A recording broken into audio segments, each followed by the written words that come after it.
and welcome to Episode 9 of the Dolphin Pod on CSI Sportsnet.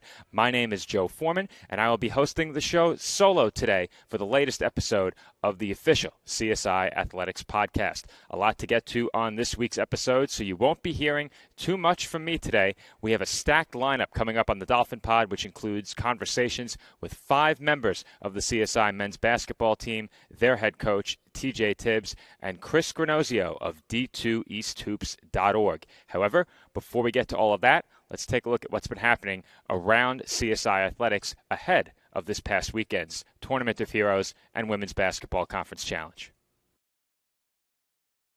The men's and women's soccer regular season wrapped up about 3 weeks ago with a huge regular season finale at Dolphin Soccer Park. Needing a win and some help to make the playoffs, CSI women's soccer fell to the Malloy University Lions in the team's season finale. As for the men, they needed a win and a bit less help to make the playoffs heading into their matchup with Malloy. In the opening minutes, it was Miguel Espinoza who gave CSI the 1-0 lead, a lead that the Dolphins held the rest of the way. This set up a number 3 seed versus number 6 seed matchup with CUNY rival Queens College on the road in Flushing, where the two teams had to contend with some very cold weather. Early in the first half, a controversial red card put CSI down a man, and the Knights were quick to capitalize. A Queens goal just moments later put the Knights ahead 1-0, but that lead was short-lived. After a foul called against Queens in the box, a Dolphins penalty kick by Miguel Espinoza leveled the score at 1. That 1-1 score stood until the closing seconds when CSI's season came to a heartbreaking end on a game-winning goal by Leo Pinto of the Knights. Despite the loss, the Dolphins showed off their resilience in the team's most memorable performance of the season, and they hope that the foundation has been set for a deeper postseason run in 2024. Just 1 week before the soccer regular season ended, another program participated in their conference championship, as CSI Cross Country participated in the ECC championship meet on October 21st. 5 Dolphins posted their season best times in the women's 5K and men's 8K at the championship meet, as the men placed 5th and the women placed 8th. This comes after a season which saw several Dolphins recognized by the conference with weekly honors, including both Rookie of the Week and Runner of the Week awards. The meet concludes the schedule ahead of NCAA regionals for the team in its first season under new head coach Akil St. Louis. The team will begin the indoor track and field season in the coming weeks and will look to build upon a record-setting 2022-2023 indoor campaign. As 2 seasons came to an end, another program was just getting their season started last month. CSI Swimming and Diving opened their season back on October 14th, scoring 2 wins in their first meet of the season. The following week, the Dolphins hosted their first Northeast 10 meet against Adelphi University, and the Dolphins have made quite the impression in their first season with their new conference. Several CSI swimmers and divers have appeared in the NE10 weekly report as conference award winners, highlighted by 3 Dolphins receiving conference recognition in the 3rd week of the season. The program has seen some new records set this year as well by a pair of NE10 award winners in diver Jordan Swanson and rookie swimmer Edna Melendez. The Dolphins will also return to the pool this weekend for the 2nd annual CSI Invite on Friday and Saturday. Both days of that meet will be streamed live on CSI Sportsnet. Lastly, it was a busy marathon Sunday for CSI Athletics as student-athletes, coaches, and administrators traveled to Brooklyn bright and early as part of a volunteer effort at the New York City Marathon. Dolphins were positioned at water stations along the course, affording them the opportunity to interact with some of the thousands of runners participating in the marathon. Director of Athletics and Recreation Chase Licata called it a humbling experience, and the outing not only helped to bring the department together, but it also served to further the goal of giving back to the community as a Division II athletics program. That's all for the latest news around CSI Athletics before this past weekend's Tournament of Heroes and Conference Challenge. Before we recap the action from a packed weekend slate, I will turn it over to my CSI Sportsnet colleague, Nick Durst, who got the chance to speak with the men's basketball team and their head coach, TJ Tibbs. First up, Messiah Mallory. Nick Durst here for CSI Sportsnet with Messiah Mallory, Messiah, your junior year already, your third season with the team. Can you believe it? I can't. It's going really fast. We're really flying by. All right, so your freshman year, you were incredible, multi-time ECC Rookie of the Week. Your sophomore year, we then have JJ, who is a multi-time ECC Rookie of the Week. Which freshman could we be looking out for this year to be a multi-time ECC Rookie of the Week? Aaron Goldstein and Michael. All right, so looking forward to seeing them there. So last year, your game kind of changed from the first season. You were getting double teamed, triple teamed a lot. Your assist numbers went up. So this offseason, what were you specifically working on to get ready for the season? I definitely worked on delivering passes better so I could handle the double teams better. Understanding the game more also. Being in spots where it's harder to get double teamed. My perimeter game a lot. Yeah. That's about it, really. Yeah, so last year, you shot the three. When you shot it, it went in. Interviewed Coach Tibbs a few times at halftime, and he said he needs more from that. He needs a lot more threes for you. So what could we expect here this season for you with three-pointers? Exactly what you just said, a lot more. All right. So this season, what's your expectations here? What are you forecasting here for this team and the camaraderie that you guys are building? I'm expecting the championship, and our team is already really close. This is like the first year where we're kind of building on something, because last year we went from Coach Nick to Coach Tibbs, so it's kind of like we were all freshmen, we were all new. This year we have experience, where we have vets, we have older guys, so you can just feel the difference. All right, high expectations here in the tank. Thank you for your time, Messiah. Best of luck this season. From an anchor of CSI's interior defense to arguably the team's most prolific outside shooter, Nick is joined by Bryce Waterman. Nick Durst here for CSI Sportsnet, joined by Bryce Waterman. Bryce, you're a graduate student now. This is your last season. Yep. How's it feel? Feels good, kind of crazy, honestly. It's been a long journey. Time does fly. They say it goes quick, and it really does. A lot of young guys on the roster this year, a lot of new players. Mm-hmm. You're the vet here. How do you keep them in check? Just being hard on them, but also just going back and patting them on the back after, letting them know they're doing a good job. We're all working really, really hard, and they're picking up on it. But we got to just do it even more intense each time. So it's going well, though. It's going well so far. All right. So in the off season this summer, of course, you're home, you're away. Mm-hmm. What was your routine like to stay game ready? Well, so I had a job this summer in Jersey, so I was doing that. But then after, I would go get a lift in and some running stuff. I actually was up in Fort Lee, so I was working out with Lou a lot. We just kept each other in game shape, trying to go as hard as we possibly could. So it was a good summer. Yeah, Lou, he's always in the gym, posts on Instagram. You see that a lot, so a lot to keep up with there. Yeah. What are your expectations for this team this year? I think we're going to be really good, honestly. I think we got to harp on our identity, which is going to be defense this year, which it always is. But I think if we defend and we do what we're supposed to do, we have a great leader in Coach Tibbs, and I think we'll make some noise this year. All right, thanks a lot, Bryce. Best of luck this season. Appreciate it. If there's one person on this Dolphins roster who believes they can shoot right with Bryce Waterman, he's the man joining Nick right now. It's junior Luis Armas. Nick Durst here for CSI Sportsnet, joined by Luis Armas at this time. Lou, your junior year already. Can you believe it? It's unbelievable, man. It was just 2020 COVID. I was at home wishing we were able to lace them up and play, man. All right, so big season here coming in for you. You're one of the senior veteran players on this team now. What can we expect from the core group we've been seeing the last few years with you guys?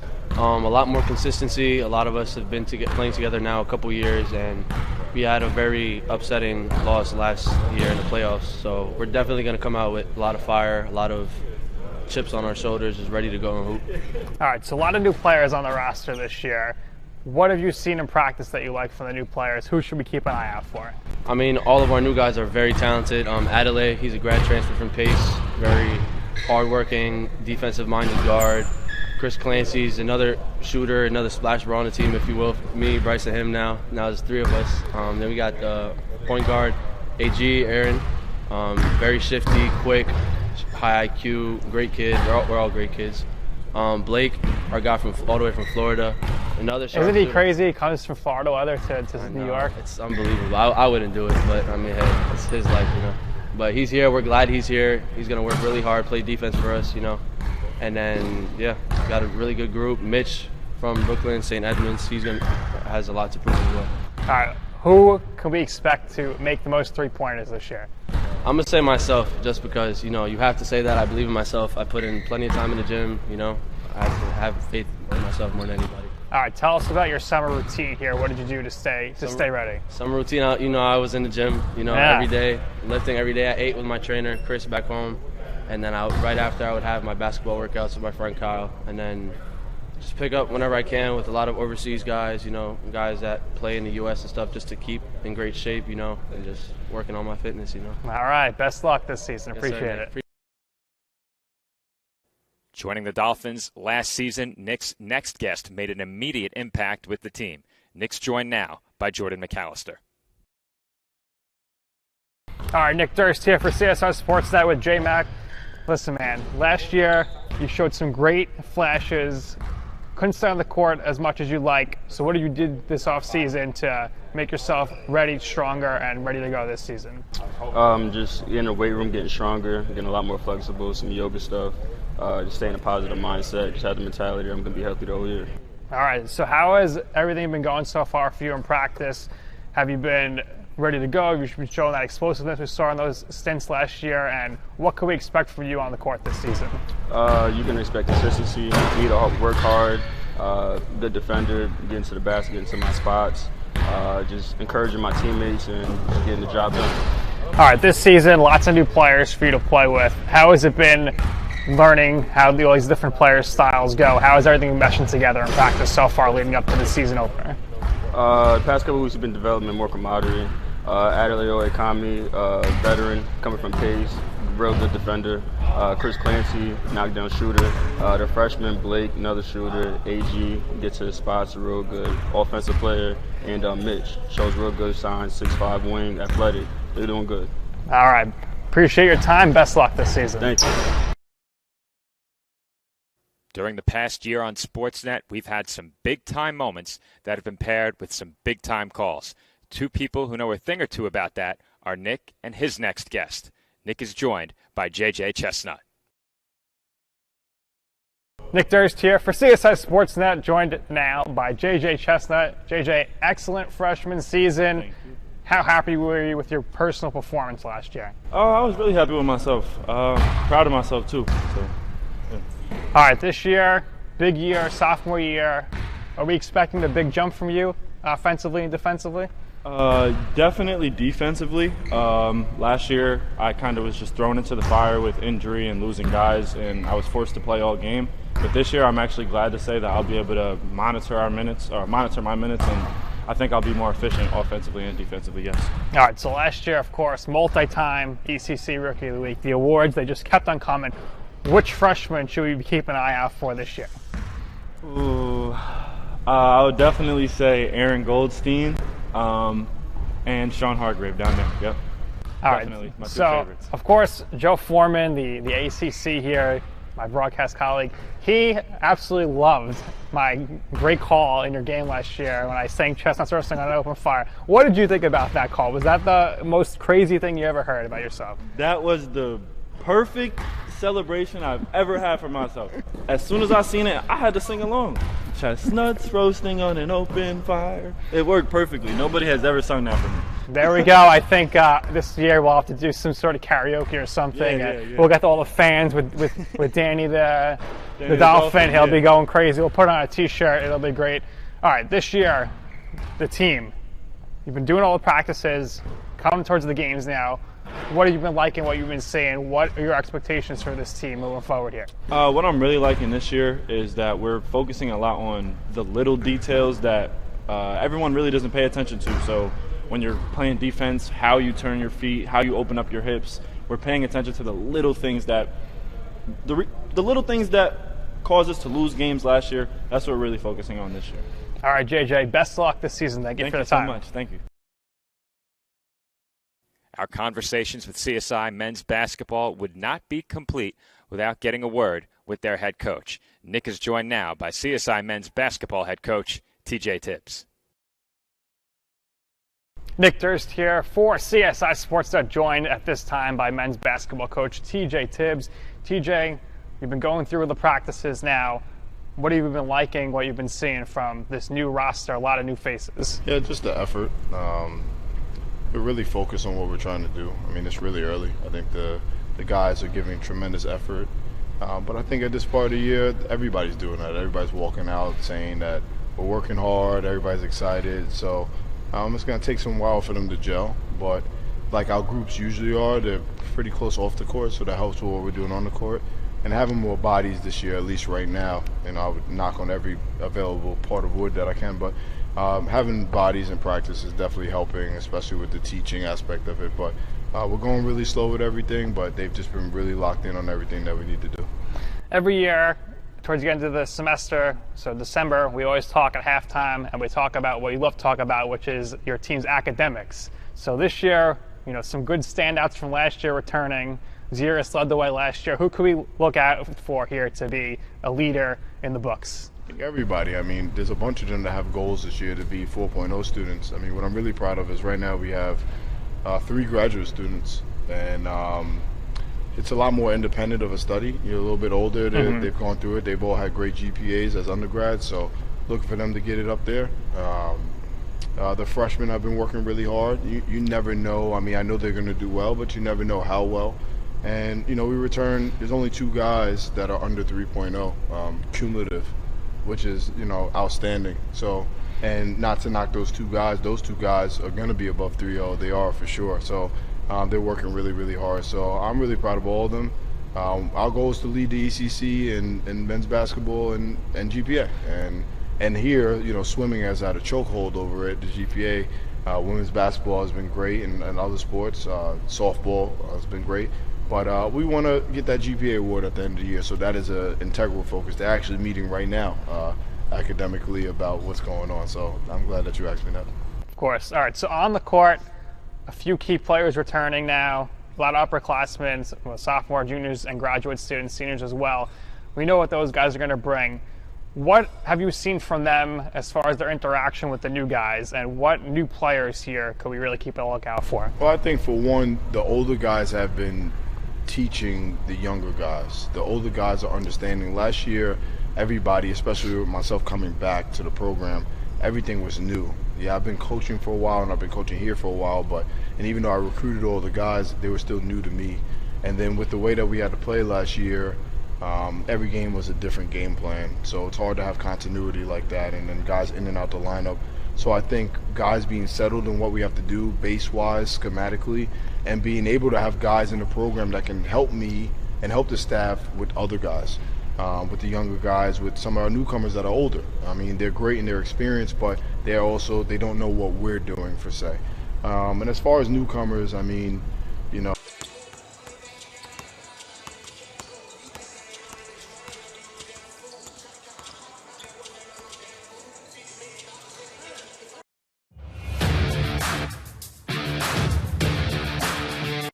coach has been.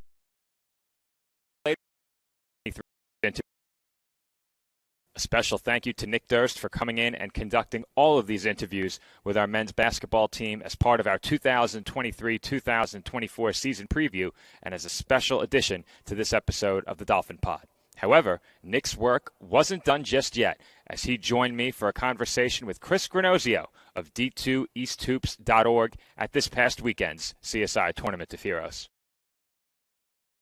Chris Granozio of D2EastHoops.org joins us, and this segment will also air as part of our latest episode of the Dolphin Pod, which will chronicle the entire weekend here at the Tournament of Heroes. Chris, thanks for coming on. Thank you, Joe, for having me. It's a pleasure to be here again at the Tank. And we're happy to have you. Let's talk a bit about your background and what you do with D2EastHoops.org. Well, I started out being a Lemoyne basketball fan. They're also Dolphins, by the way. Division II in Central New York for a long time until this year. And started going to games in my freshman year of 1982 and said, hey, D2 is pretty good basketball. And then starting in the late 90s, I was already having a professional life here in New York, and I decided to go to a lot of games. And I started sending out what was then an email blast to a bunch of coaches, players, families, and it became so popular. Everybody wanted to be on this list. Even referees were on the list, and describing everything that happened in all the games from the previous night, standings, leaders, schedule.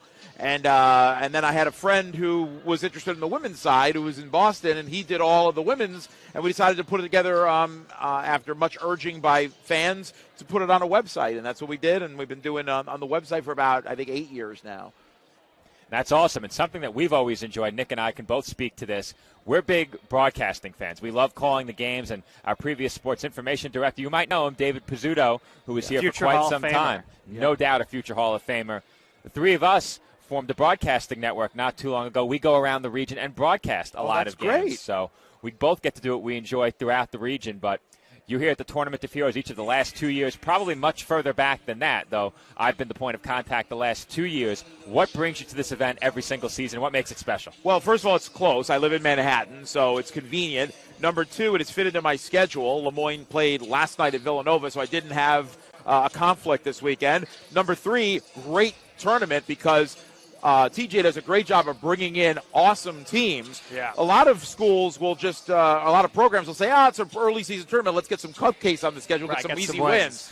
But he's 0-5 all time in this home tournament as a Division II head coach. I know he wasn't the head coach officially 2 years ago, but right now I love what he does to build the program. He's saying, look, guys, these are the teams and the programs we want to aspire to being. We want to be in their shoes in a couple of years, and he's building up to that. I know this first half wasn't indicative of the type of team that he wants to build, but he's got pieces. He knows what he's doing. He's in a conference where they can jump up to the top, right next to Damon and St. Thomas Aquinas. I think he's got an idea what he's doing, and so yes, this tournament, 3 NCAA teams from last year in a November tournament, you'd never see that. Right, to start the season and back-to-back days they're playing, so obviously a lot of fatigue going on. Playing 2 games within less than 24 hours, not going to happen again the rest of the season. Question for you here: tell me something you love about Staten Island. About what? Staten Island. Staten Island. Oh, you mean the school or all of Staten Island? All of Staten Island, the community we got here. He has to say the College of Staten Island now, right? Well, yeah, for sure. You could say the athletic communications contact for this Staten Island. Well, you're doing a great job promoting yourself, so I'll let you do it. But no, I love coming here. I've always been treated. I mean, it's only been 3 years since you guys have been in Division II, but you've treated me like a king every time I've been here. Everybody's been wonderful, from Chase Licata to the SID to everyone here. I love the atmosphere, and I've been to every gym in the region. I go every year to each gym, and this is right up there near the top, if not number one in the region as far as atmosphere for a game. Well, you spoke about the program that TJ is aspiring to build with this men's basketball team. I have a good story from a few years back. Yeah, I was a part of the men's basketball opening trip. They went down to Florida. They faced Nova Southeastern and Barry University. They lost that first game, I believe, by 70 points. Yeah. Then they traveled over to Barry, and the fans were giving TJ a hard time behind the bench during the game because, the home fans get riled up when it's a big victory for their team. And at Barry, he told us after the game was over, one day we'll be back and we'll be on the other side of this result. And we hope to see him continue to take steps in that direction. But my question to you, any great stories you've gotten from other coaches, maybe players throughout the region that might be good to share, that some behind-the-scenes things that we don't necessarily get to see on the court that you could share? Well, that's a loaded question because I've been covering Division II college basketball for over 40 years, so I'd have to really think about that. Geez, you put me on the spot here. I got to think. There's so many great stories, many of which I can't say on the air. That's what I'm thinking. They'll either incriminate someone or there's something off color. Those are the challenges. Yeah, those are the challenges. You know what? Let me get back to that because I got to think of everything's a jumble. Think it in my over. head. Last question for me. Yeah. Who do you think has the nicest uniforms in D2? Ooh.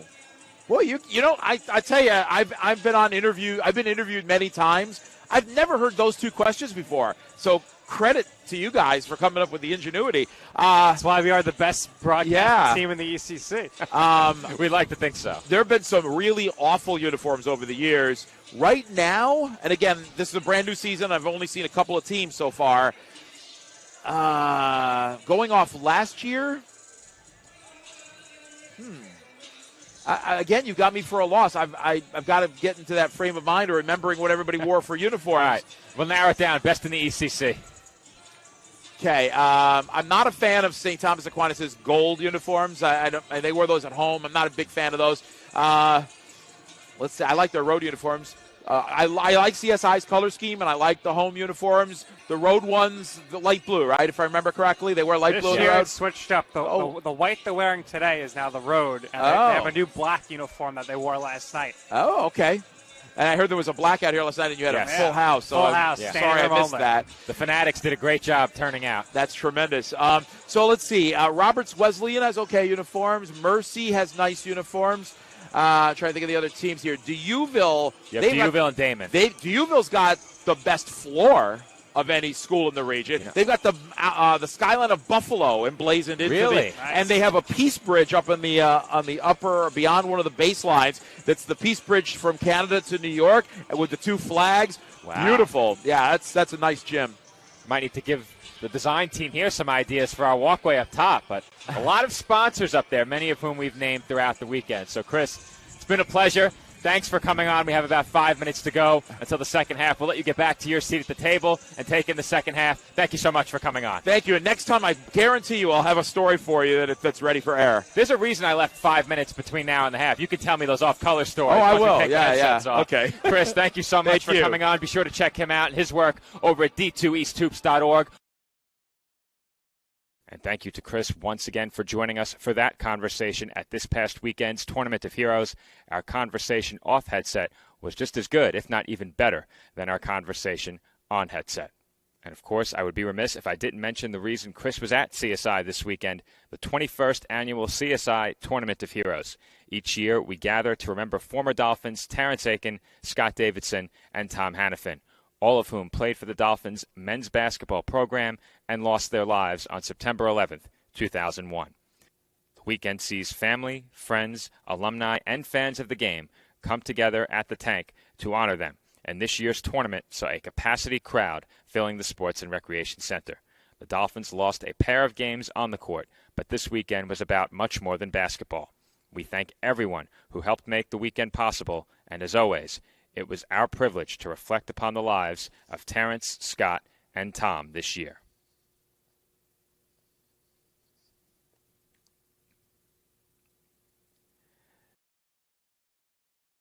This weekend, women's basketball also hosted the 2023 Conference Challenge, presented by Amalgamated Transit Union and Jimmy Mac's Italian Restaurant and Pizzeria.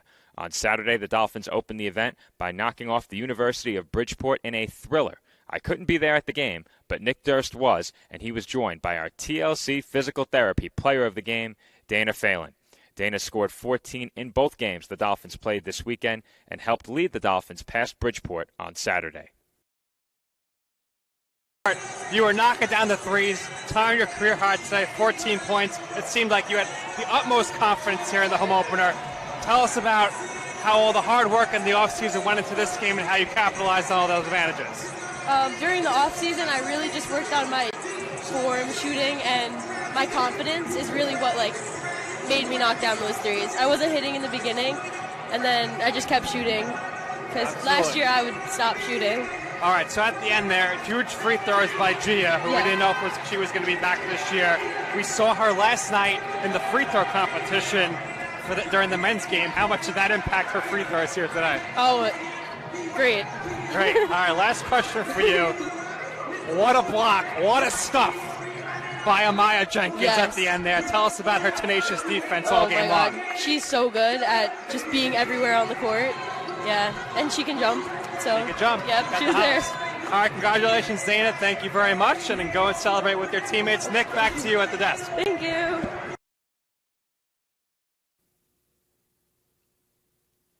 Despite the loss to Holy Family on Sunday, it was a great weekend at the Conference Challenge. A special thank you to all of the sponsors who helped make it possible, including McDonald's, Chi Aesthetics, TLC Physical Therapy, Amalgamated Transit Union, and Jimmy Mac's Italian Restaurant and Pizzeria. And most of all, thank you for tuning in to this episode of the Dolphin Pod. My name is Joe Foreman, and if you're watching our premiere, CSI Men's Basketball against Holy Family is coming up next. For the rest of our audience, thank you for tuning in to the official CSI Athletics podcast. We'll see you next time.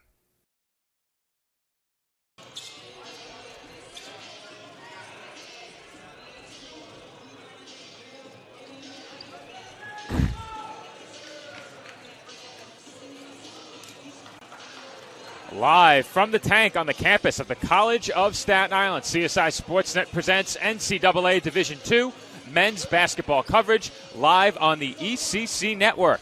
In today's non-conference matchup, the College of Staten Island Dolphins take on the Holy Family University Tigers. This is an abbreviated McDonald's pregame show. We are underway from the tank, and the Dolphins win the opening tip. Nick, you have the Chi Aesthetics starting lineup. All right, Joe, here we go. We'll wait till after this possession here. As that layup won't go for J.J. Chestnut. Offensive rebound to Ethan Pyers. All right, for Holy Family here, and feel free to cut me off on a play here. Number 15, David Robinson Jr. Number 23, Ethan Pyers. Number 1, Amir Hurst. Number 2, Tazir Candy. And number 3, Jason Shields. The head coach is Ryan Haig. For the Dolphins, Staten Island College here. Number 22, Bryce Waterman. Number 23, Messiah Mallory. Number 1, Jordan McAllister.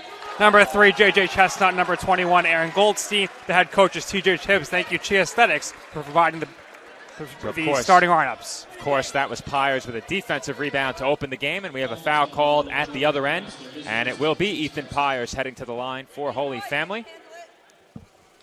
2 shots coming up.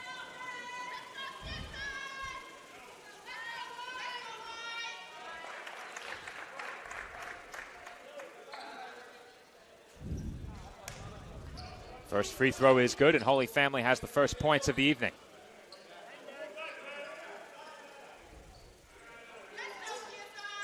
Second free throw good. Pyers 2 for 2 from the line. Ball loose on the floor. It was tipped away and stolen by the Tigers. Here comes Pyers on the break. He had it poked away, and it ends up on the perimeter. Tazir Canty kicks out. Pyers for 3.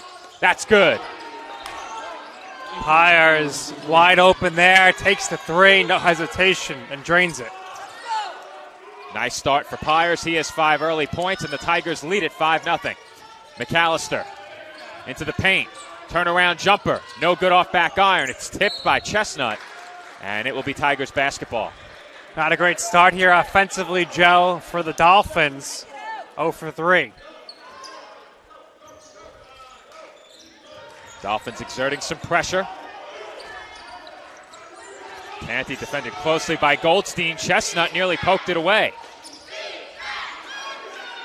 Jason Shields on the wing, sent it into the corner. Mallory with good harassing defense in the corner, and that is out of bounds off of Amir Hurst. Great job there by Mallory to knock the ball off Hurst, and Hurst had to go out of bounds for the turnover. So great defense there by Messiah Mallory. Dolphins force a turnover, and that pass was tipped by Hurst. It remains Staten Island basketball. 25 seconds on the shot clock. Dolphins and Tigers have met just once before. That game was played last season. Almost a year to date. November 16th last year, Holy Family won 72-53. Tomorrow, the 1-year anniversary of that game, as Mallory snatches that pass in, throws one off glass, no good. Rebound by Shields. Would have been a tough finish there by Mallory. And that's a nice reverse layup by Tazir Canty, who hangs and hits. Nice job there in transition. Goldstein looks to drive in heavy traffic. He is rejected. Here comes Holy Family. Canty at Mallory. Scoop layup off the window and in. Timeout Dolphins. Well, I was expecting Coach Tibbs to call a timeout, and there it is. Less than 3 minutes into the game. With that, we'll step aside and take a quick 30-second break. Great start for the Tigers. They lead at 9-0.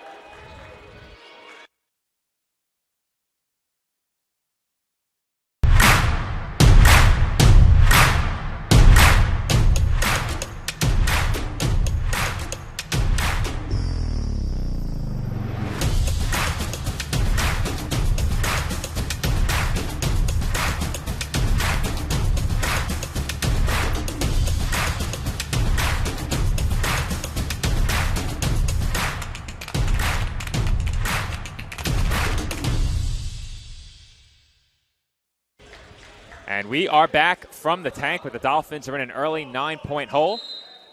Holy Family has scored the first 9 points in this first half. Just under 2.5 minutes gone by here at the College of Staten Island.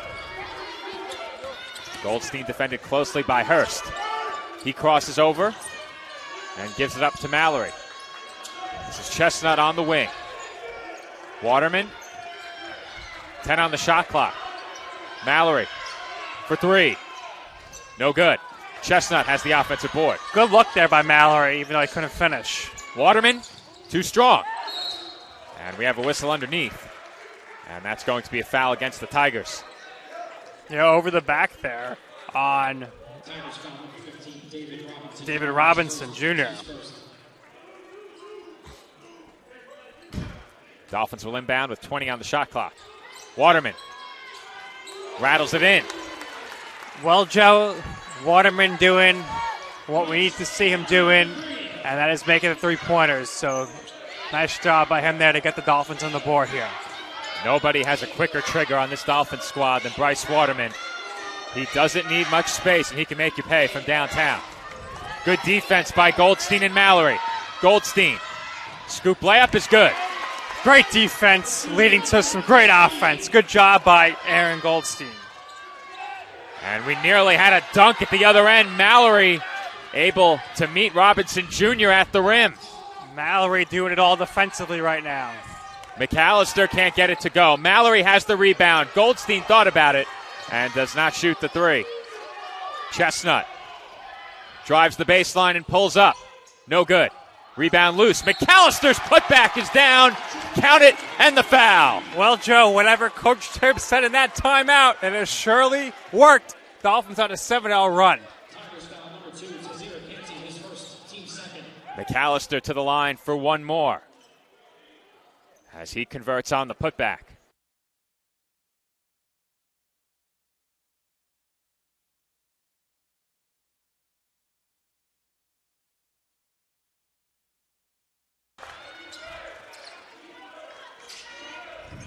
Holy Family continuing to face pressure from this Dolphins defense. McAllister's free throw is good, and the Dolphins quickly are back to within one. And Robinson Jr. ends the 8-0 run. That tough layup. He had the ball stripped away from him on the way up. Nice job by Robinson to stick with it and lay it in. Waterman, three-pointer. A bit strong. Rebound tipped out. And it was off the foot of a Tiger. And the Dolphins have it. Dolphins creating a lot of second chance opportunities for themselves here. And the Dolphins are back to within one. Great job by the Dolphins to maintain the possession and find McAllister open for the wide open layup. And a double dribble is called at the other end. With that, we head to a media timeout. Dolphins have now scored 10 of the last 12. They trail by one.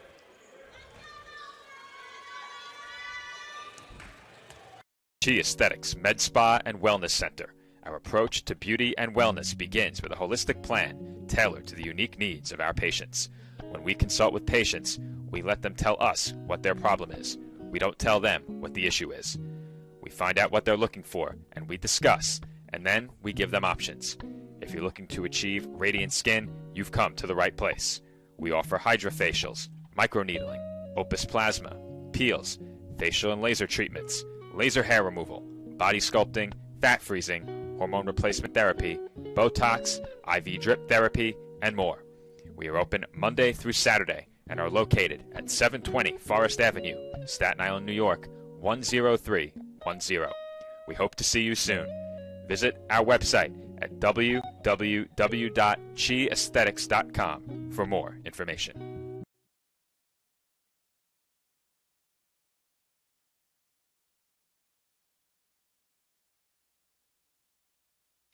And we are back from the tank where the Dolphins have very quickly fought their way back to within a single point. Nick, coming out of that timeout, the Dolphins defense really stepping it up. What else have you liked from this Dolphins team during this run? Well, the Dolphins here on this run have shown such great tenacity defensively. The strip before, the turnover that caused Mallory, caused him to go out of bounds, the block, and some great second chance opportunities on the offensive glass as well has led to this great run here, a 10-2 run. Dolphins already with 5 second chance points in this first half. We haven't even played 5 minutes yet. CSI out rebounding. Holy Family 5-3 as well. Chris Clancy in along with Michael Oyukenme for the Dolphins. Waterman's mid-range shot is good, and the Dolphins have their first lead. Joe, a rare mid-range shot for Bryce Waterman. Usually he's behind the three-point line, but he's good there.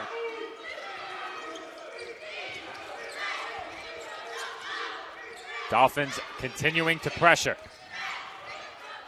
Shot fake and a rejection by Oyukanmi on the follow. Kettner gets the putback to go. What a sequence there, Nick. Well, nice job there by Oyukanmi to make the block, and an even better job there by Kettner to stick with it for the second chance opportunity, lay it up and in, and get to the free throw line. The Oyukanmi brothers in these first few games for the Dolphins have shown off their defensive prowess with blocked shots. That time it was Michael with the emphatic swat. The free throw no good, and the Dolphins trail by 1 as Clancy's three rolls off the front rim, rebound to Pyers. Haven't seen many Clancy three-point misses so far this season. Pyers with a big jab step, and his three won't go. Kettner with another rebound, and Oyukanmi is whistled for the foul.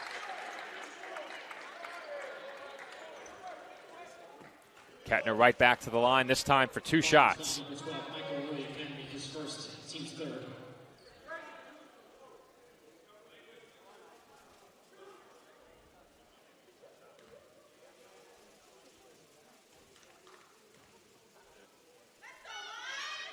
Kettner's first free throw is good.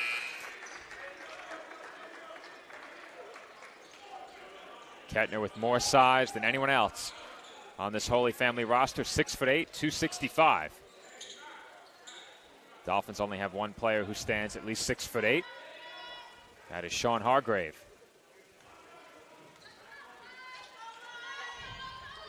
Kettner 1 of 2 from the line, but the rebound is tipped right back out to him. Open three, Canty, short. Pyers with the offensive board. His lefty floater won't go. Ball still loose, and Mallory makes the save. About 4 offensive rebounds there by Holy Family. Laddie, Armas, Mallory back into the game for the Dolphins. That ball was tipped away from McAllister. It will stay with the Dolphins. Well, Joe, you and I were talking before the game. We were watching pregame warm-ups, and Shamar Laddie at 5'10" was dunking. So we'd love to see him get in a fast break at some point this season because the tank will erupt. Something tells me we're unlikely to see a fast break dunking game. I agree with you. Back in the day on 9'10", I could throw down a bit, some rim grazers. As Laddie's jump shot is too strong. Rebound to the Tigers. They look to push.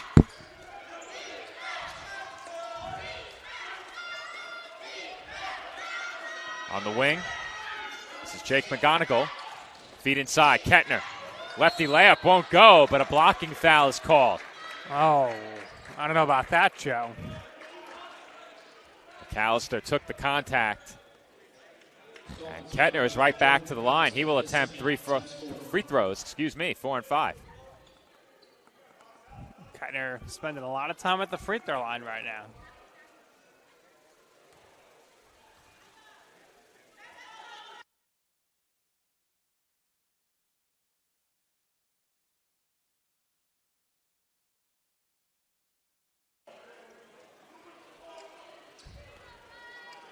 First free throw is good to put the Tigers up by 3. That free throw off back iron. Adelaide Oyukanmi into the game now. He had the rebound. Laddie. Over to Luis Armas. Now Clancy. Mallory. Left open. Too strong on the 3. This is the first game this season we've seen that they don't have both Oyukanmi brothers on the court at the same time. Michael was in for a very short stint, picked up a foul. As that layup will go, Tazir Canty off to a nice start. He has 6. Laddie for Oyukanmi. His baseline layup too strong, grabs his own miss and draws a foul. And Adelaide will head to the free throw line here. Holy Family has built their lead back up to 5 points. They scored the first 9. The Dolphins scored the next 8. CSI briefly led 12-11, and now the Tigers have scored the last 6. But Oyakami is able to bring an end to that scoring run. It's been a game of runs so far, Joe.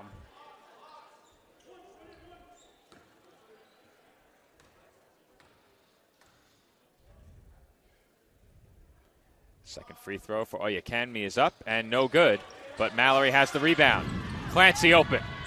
Splash. Chris Clancy wide open. He's not going to miss those threes, so a 4-point possession down there on the other end for the Dolphins. Dolphins will trap, and Laddie snatched the ball right out of McGonagall's hands, but we had a foul before that steal.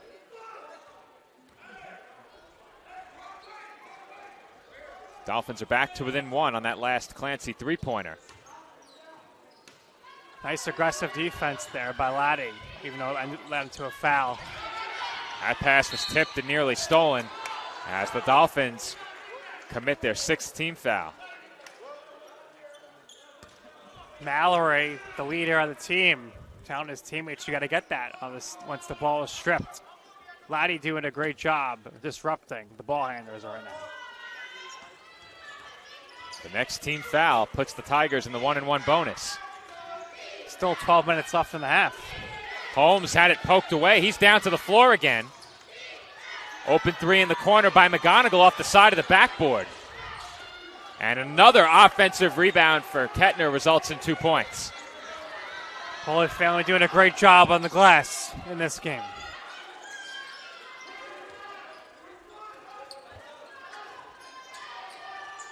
That pass was tipped and stolen. Holmes to the rim. Floater, no good. And the rebound was knocked away from Clancy, pulled in by Mallory. And Oyakami will bring it across the timeline. Clancy for Laddie. Head fake and a kick out. Armas for 3. Way off. Oyakami with the rebound. Clancy, open 3. Splash. Crisscross to Chris Clancy, who knocks it down for 3. Clancy now has 6, 2 of 3 from beyond the arc. Floater by Hurst won't go. Oyakami with the rebound. Big crossover by Laddie. It was poked away. And a miscommunication between Laddie and Oyakami results in the Dolphins' turnover as we head to immediate timeout. Fast-paced start to this game. These two teams trading blows. We're tied at 19.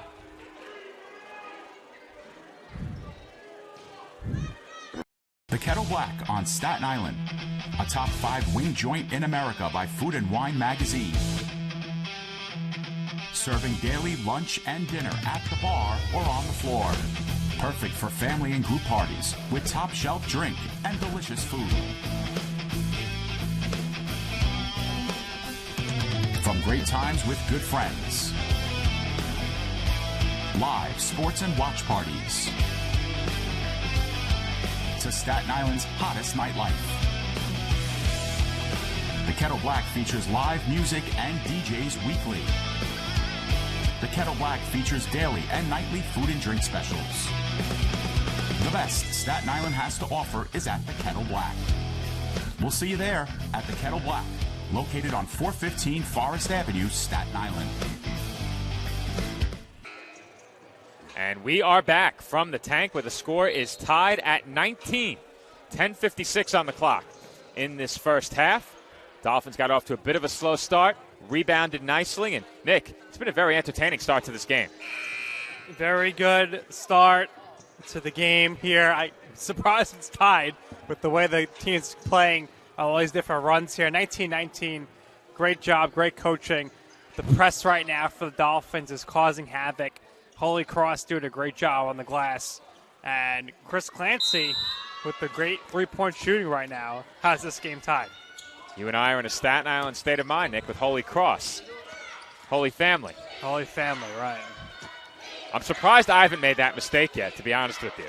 Three-pointer on its way from Pyers, and he knocks it down. Holy Cross is a school, though, I believe. Clancy brings the ball up for Staten Island and gives it up to Chestnut. Chestnut to the basket, and his layup is good. Nice job there by JJ, taking it straight to the basket and laying it up and in. Every time JJ scores, Nick, I'm waiting for you to break into song. We don't know when you're going to break it out. Well, it's still pre-Thanksgiving, so there's not going to be any Christmas carols until December. Dolphins forced the turnover. If you tuned into our pregame, you got a chance to hear JJ with his own rendition of Chestnuts Roasting. And our media extraordinaire, Marquise Pickering, was telling me that that's the fan favorite call amongst the players. Love to hear it. As that ball is thrown away. Blake Wilson into the game for the Dolphins. Bryce Waterman back into the game as well. They're joined on the floor by Clancy, Mallory, and Chestnut. And the Dolphins commit a bad foul on the inbound. And with that, the Tigers are in the 1-1 bonus. Yep. Blake Wilson here. He's not used to these cold winters. He's from West Palm Beach, Florida. So a day like today, when it's about 40 degrees outside, it's a rude awakening for him with his Florida background. You got to speak about that with Luis Armas during your conversation with Luis. Yes. And if you missed the pregame, it's okay. You can watch the Dolphin Pod on demand. Unfortunately, you'll have to wait until tomorrow. We could not make it available for on-demand viewing until the game started, though. I think it is live on YouTube right now, so you can check it out when this game is over in case you missed it. A packed episode of the official CSI Athletics podcast. Nick got a chance to catch up with men's basketball. Nick and I spoke to Chris Granozio of D2EastHoops.org. We got to hear from our player of the game, TLC Physical Therapy player of the game, Dana Phelan, from women's basketball on Saturday. As Chestnut can't get the finger roll to go, but he's able to put it back up and in. Good job there by Chestnut to stick with it, get the rebound. That three-pointer is short, and Chestnut has the rebound. Chestnut cleaning up the glass on both sides right now. More than half of the Dolphins' points in this game have been of the second chance variety. 12 of 23. Deep three for Waterman. Too strong. He has his own miss and expected Mallory to roll toward the rim. But the Dolphins come up with another steal. Clancy, no good.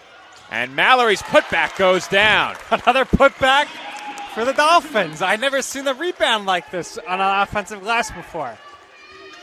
2 more second chance points for CSI. Nearly another steal, but instead the Dolphins commit their 8th team foul. Mallory getting in the face of Wilson with some words. Wilson committing the foul here. Dolphins going to send Wilson to the bench. Goldstein check back in. Dolphins now have 16 second chance points. They are out rebounding the Tigers 17-11. They lead by 1, and the front end of the 1-and-1 no good on the free throw attempt from Hurst. No harm, no foul on the Wilson foul. And Mallory had it stripped away. He could not tip the outlet pass. And the layup is good by Hurst in transition.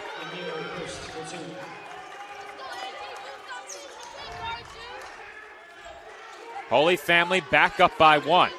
This has been a back and forth first half. Both teams have had extended runs of 8 and 9 points. Clancy for 3.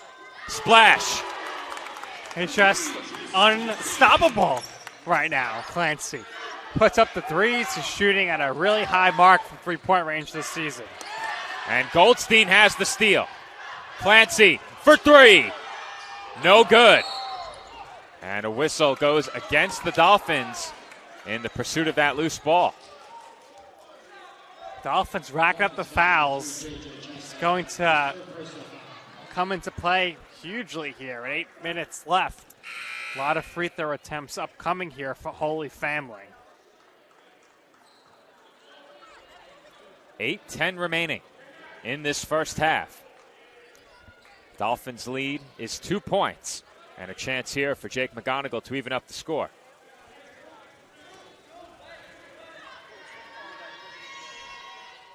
First free throw by McGonigal is good.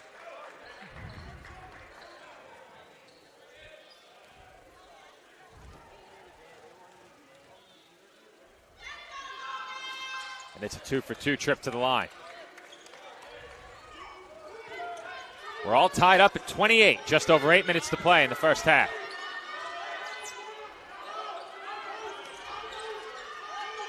Clancy almost threw it away, and it was stolen by the Tigers. Pyers up ahead. Hurst is fouled.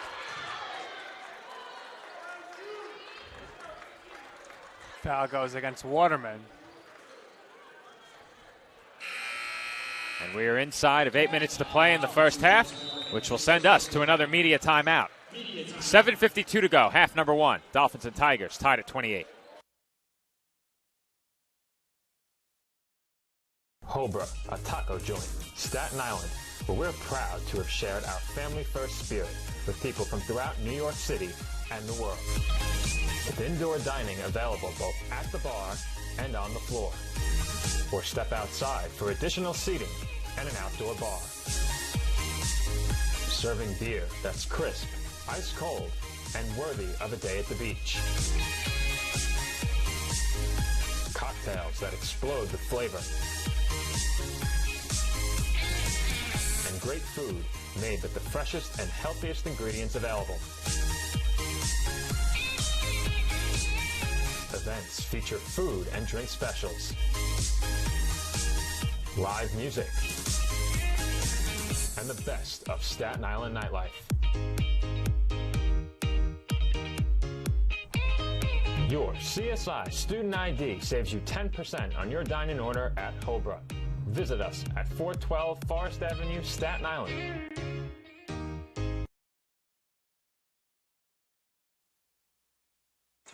And we are back from the tank where the Dolphins and Tigers are tied at 28. We are coming off of a free throw contest during our media timeout, Nick. Two more student athletes take to the free throw line. Most free throws in 30 seconds wins. Morgan Novello and Anthony Attenborough, two CSI swimmers taking part in our contest tonight. They will hit the pool on both Friday and Saturday. CSI Invite, streaming live on CSI Sportsnet, begins on Friday night. You'll be there. I'll be there Friday night. I will also be there on Saturday. As soon as we finish in here, I head to the pool. Have to set up the stream, quick turnover. Oh, boy. But we'll have the night session streaming live on Saturday evening. Make sure you come to the tank on Saturday. It's going to be some great entertainment for you. Basketball followed by swimming. 2 for the price of 1 admission. It's going to be very busy here at the Sports and Recreation Center on Saturday. But we'll be with you every step of the way. Morning session at swimming and diving. Men's basketball against Jefferson. And then right back to the pool. 2-for-2 trip to the line for Amir Hurst. And the Tigers lead it by 2 again. Clancy for Goldstein. Tigers defending the Dolphins closely at the perimeter. And Mallory can't connect on the mid-range shot. 7.5 minutes left in the half. McGonigal almost lost it. And Shields will try a 3. He's short. Mallory has the rebound.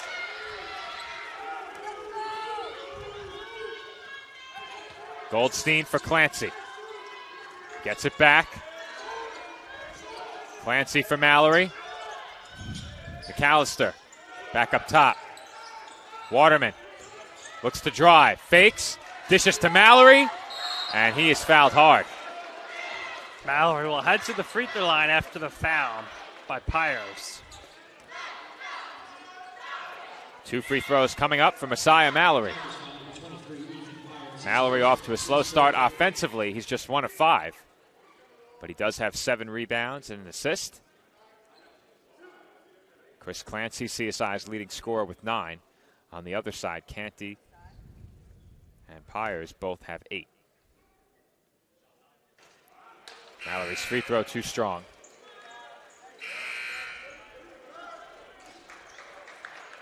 Canty and Kettner check back in for the Tigers. Well, we saw earlier in the game, Kettner, when he was in, he was making a major contribution because he kept getting to the free throw line. One more free throw for Mallory. He goes 1 of 2 from the stripe. Armas will check in for Clancy. They went to high-five each other and they missed. Can't connect every time. They're better, I would say, connecting from three-point range, which is how everybody would prefer it. And I think they're just all right with that. Pyers for three. No good. Armas with the rebound. Here comes Goldstein. Waterman inside for Mallory. Armas left open. No good from three. The Tigers look to push. Canty to the rim. Can't finish, but he was fouled. Fouled by Armas.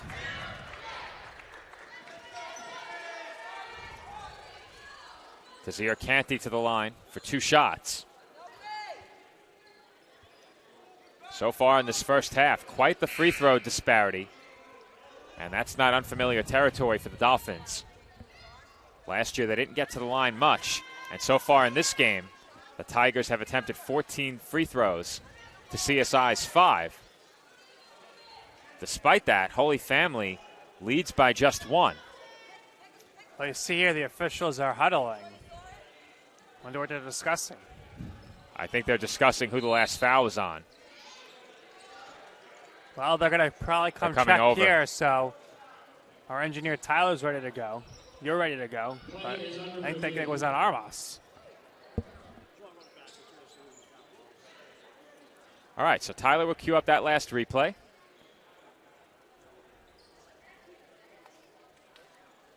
Here we get a second look at it. And that's number 10, Luis Armas. Play it again. They'll check it again, but that's Luis Armas. Slow it down a little for him, Tyler. That's certainly 10. Oh, good thing they got their 4th man on the crew, Joe, and it's you. They need to add some stripes to my pullover. You certainly earned your stripes over the years over here doing the replays. We were quite busy this past weekend. I've never seen any replay reviews as we did this weekend. I think word spreads quickly when you have replay capability. You have one crew that comes in, they have a good experience with the replay desk, and before you know it, the rotation of officials covering our games here at CSI all know that if they need it, we have the replay capabilities here at the commentary desk. So the foul is officially charged to Luis Armas, and that sends Tazir Canty to the line. His first free throw was good, and the Tigers now lead by 2. And Canty is 2 for 2 from the line. 32-29 our score. Armas for Mallory on the baseline. Waterman swings it. Goldstein for 3. Splash. Well, when Aaron shoots it from there, it's as good as Goldstein. Aaron Goldstein for 3. Shot fake. Shields, tough shot. Good defense by Armas. Here comes Goldstein. Goldstein around the back to the rim. And it won't go, but a foul is called. As Goldstein was hit on the way down. Joe, you just get the sense that Goldstein, he's been kind of holding back a little bit, deferring to the veterans. And he's just getting ready to get comfortable, to erupt, to take over, and really have the offense flow through him. Goldstein with that around the back move electrified the tank. Got his family sitting right over my right shoulder. That's great to see. And his first free throw is good. Goldstein's having a very nice first half. 5 points, a rebound, 2 assists, 2 steals, and he's played just 8 minutes. Making an impact in the time that he's on the court. And the Dolphins go in front by 2. 5 straight points for Aaron now.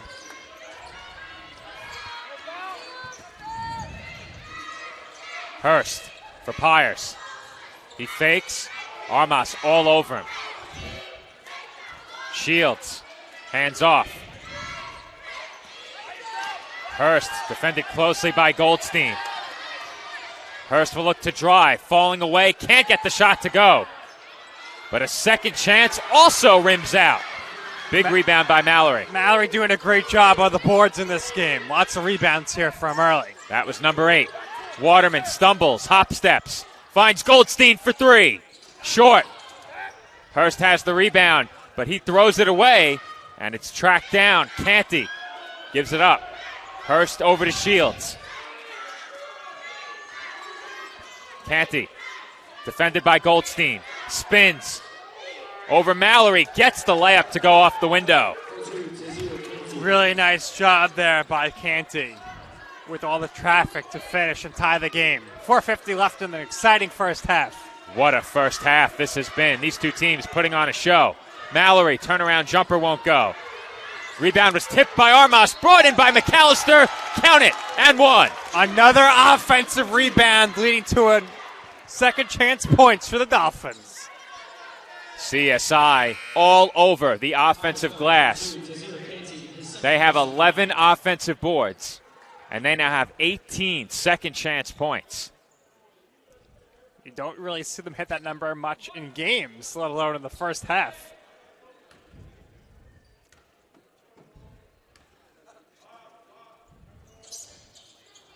And that free throw is good. Dolphins lead by 3. Fake by Shields. He looks to drive. And the finger roll is good. Fake worked. He got to the basket with ease. Under 4.5 minutes to go, first half. Goldstein. Back to Waterman for 3. No good. Waterman chases his own miss. He's got it. Fresh 20 for the Dolphins. Another offensive rebound. Armas for Mallory. Mallory out to Waterman. Goldstein left open. Shot fake. 3-pointer up. Splash! And the Dolphins lead by 4. As good as gold, Joe. How about Waterman being selfless, passing up the open shot for the extra pass to Goldstein in the corner. Goldstein with the incredible pump fake, and the wide open 3 is through the net. Goldstein leads the Dolphins with 10 points. He's in double figures. No basket. Offensive foul as Mallory took the contact. What a game Mallory is having defensively right now, Joe. He does not need to score to make a major impact. He's had himself quite the first half. Media timeout. Dolphins lead by 4.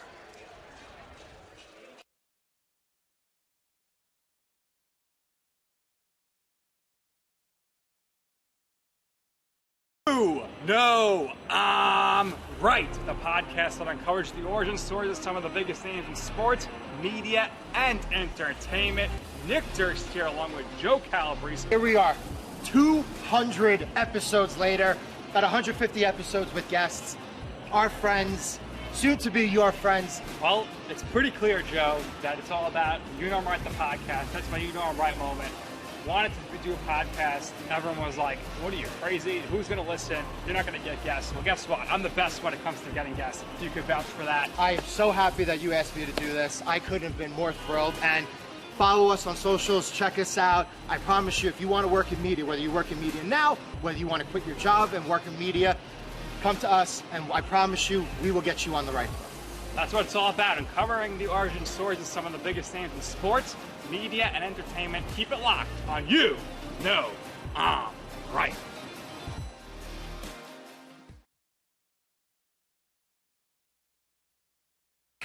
And we are back from the tank where the Dolphins lead by 4. And Nick, CSI has gotten some good outside shooting in this first half, but it's been the defense that has propelled them to this lead. Yeah, Clancy, a couple of threes, Goldstein, a couple of threes, but it's all about the defense. Mallory, a few blocks, a steal, a forced turnover, drawing the charge, and 8 rebounds, and so many second chance opportunities as well for the Dolphins. An incredible effort in the gritty department here for the Dolphins have 22 second chance points, more than half of their total offense.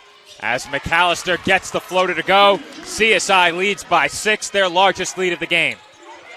See if the Dolphins can finish the half strong.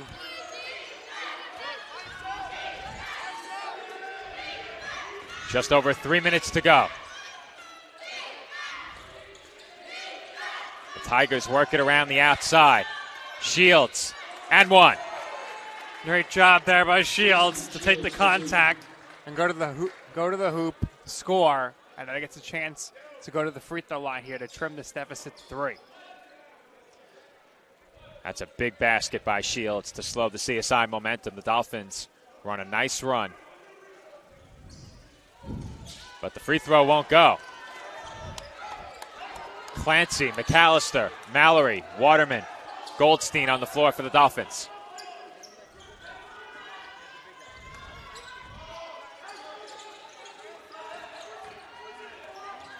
McAllister for Clancy.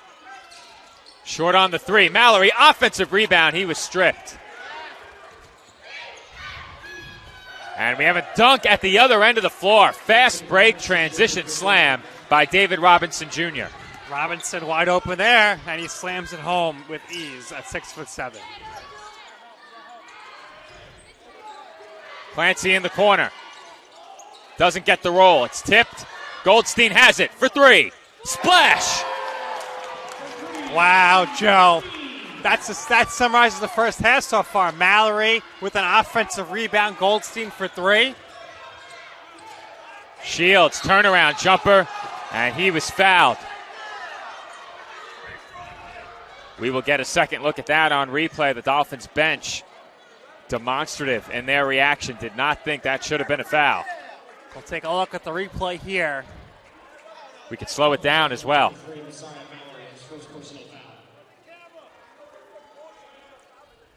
We'll get one more look at it after the first free throw in slow motion. All right, let's take a look as that free throw is good. I think he fouled him. I think that's the right call. Got his arm, you think? I think so. I'm not sure it made a difference because the shooter was forced to double clutch, but I think Mallory definitely connected with his arm on the follow-through. Isaiah Credle into the game now for Holy Family. Cradle into the game. 2 minutes to go in this first half. Dolphins lead is 3 points. Coming up next, the TLC Physical Therapy halftime report as Messiah Mallory misses that 3. Rebound to the Tigers. Hurst, lefty layup, won't go. And Robinson Jr. finishes off the offensive board. Count it, and 1. And now have the chance to tie the game. The Dolphins' 6-point lead has vanished. Robinson Jr. has come up big these last few minutes. And it's been a couple of and ones that have helped the Tigers along, slowing down the Dolphins' momentum. Free throw is good.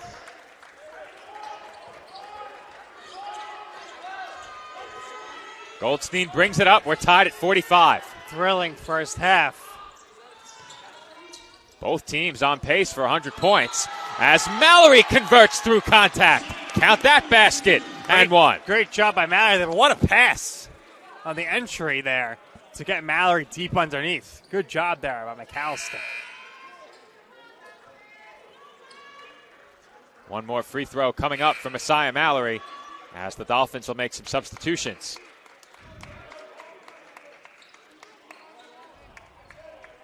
Laddie and Oyekanmi into the game.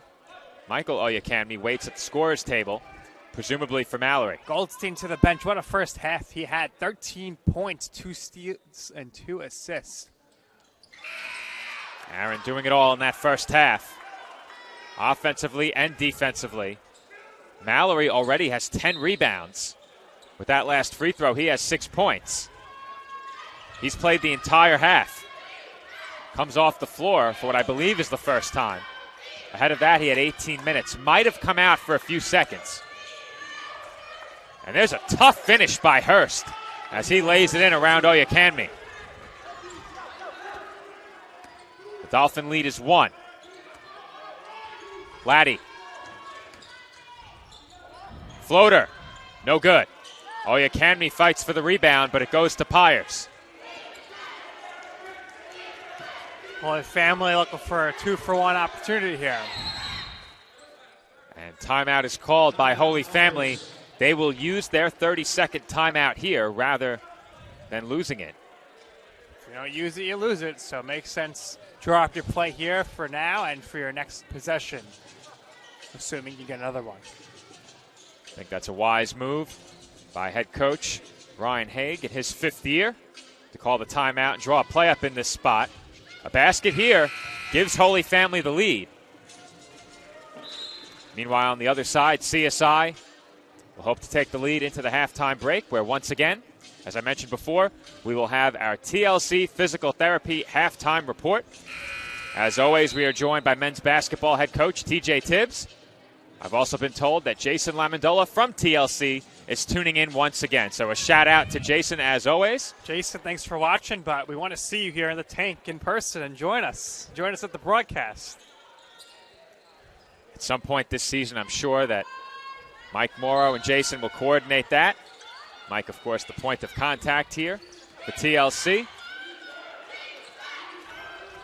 You almost got taken out by the banner over the weekend, Nick. It collapsed on me right after Dana walked away, so lucky her. She did not have to get hit with the banner. And luckily for us, it did not fall down during the broadcast. Dolphins brought the house down with that win. The banner came down with it.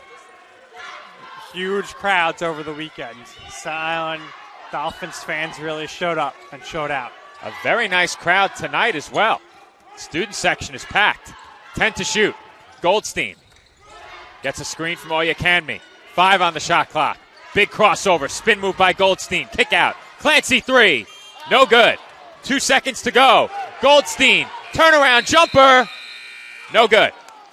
And that will do it for the first half. Nick will head on to the floor to be joined by men's basketball head coach TJ Tibbs. We'll be right back with the TLC Physical Therapy halftime report.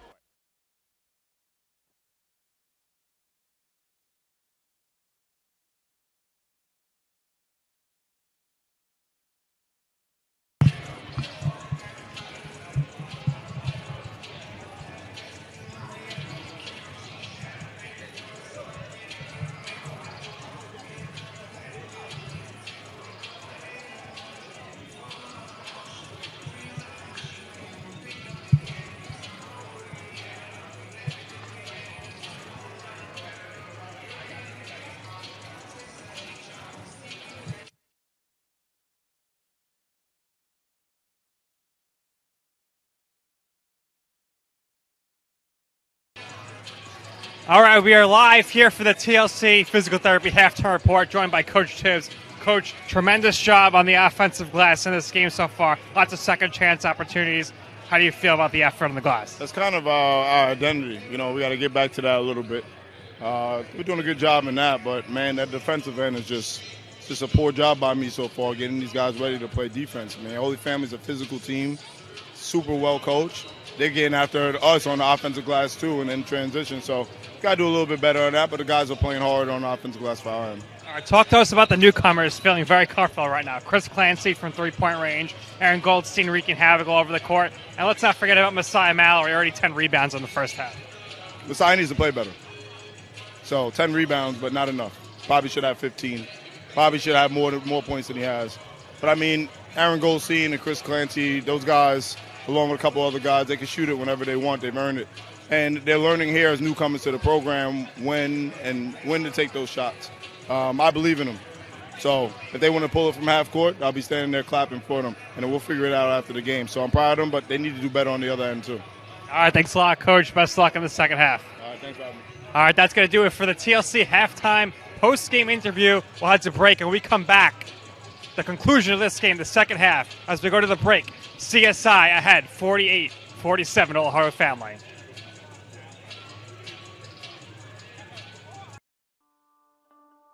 Basketball has a special place in my heart because of the experiences it has given me and the purpose I have found along the way.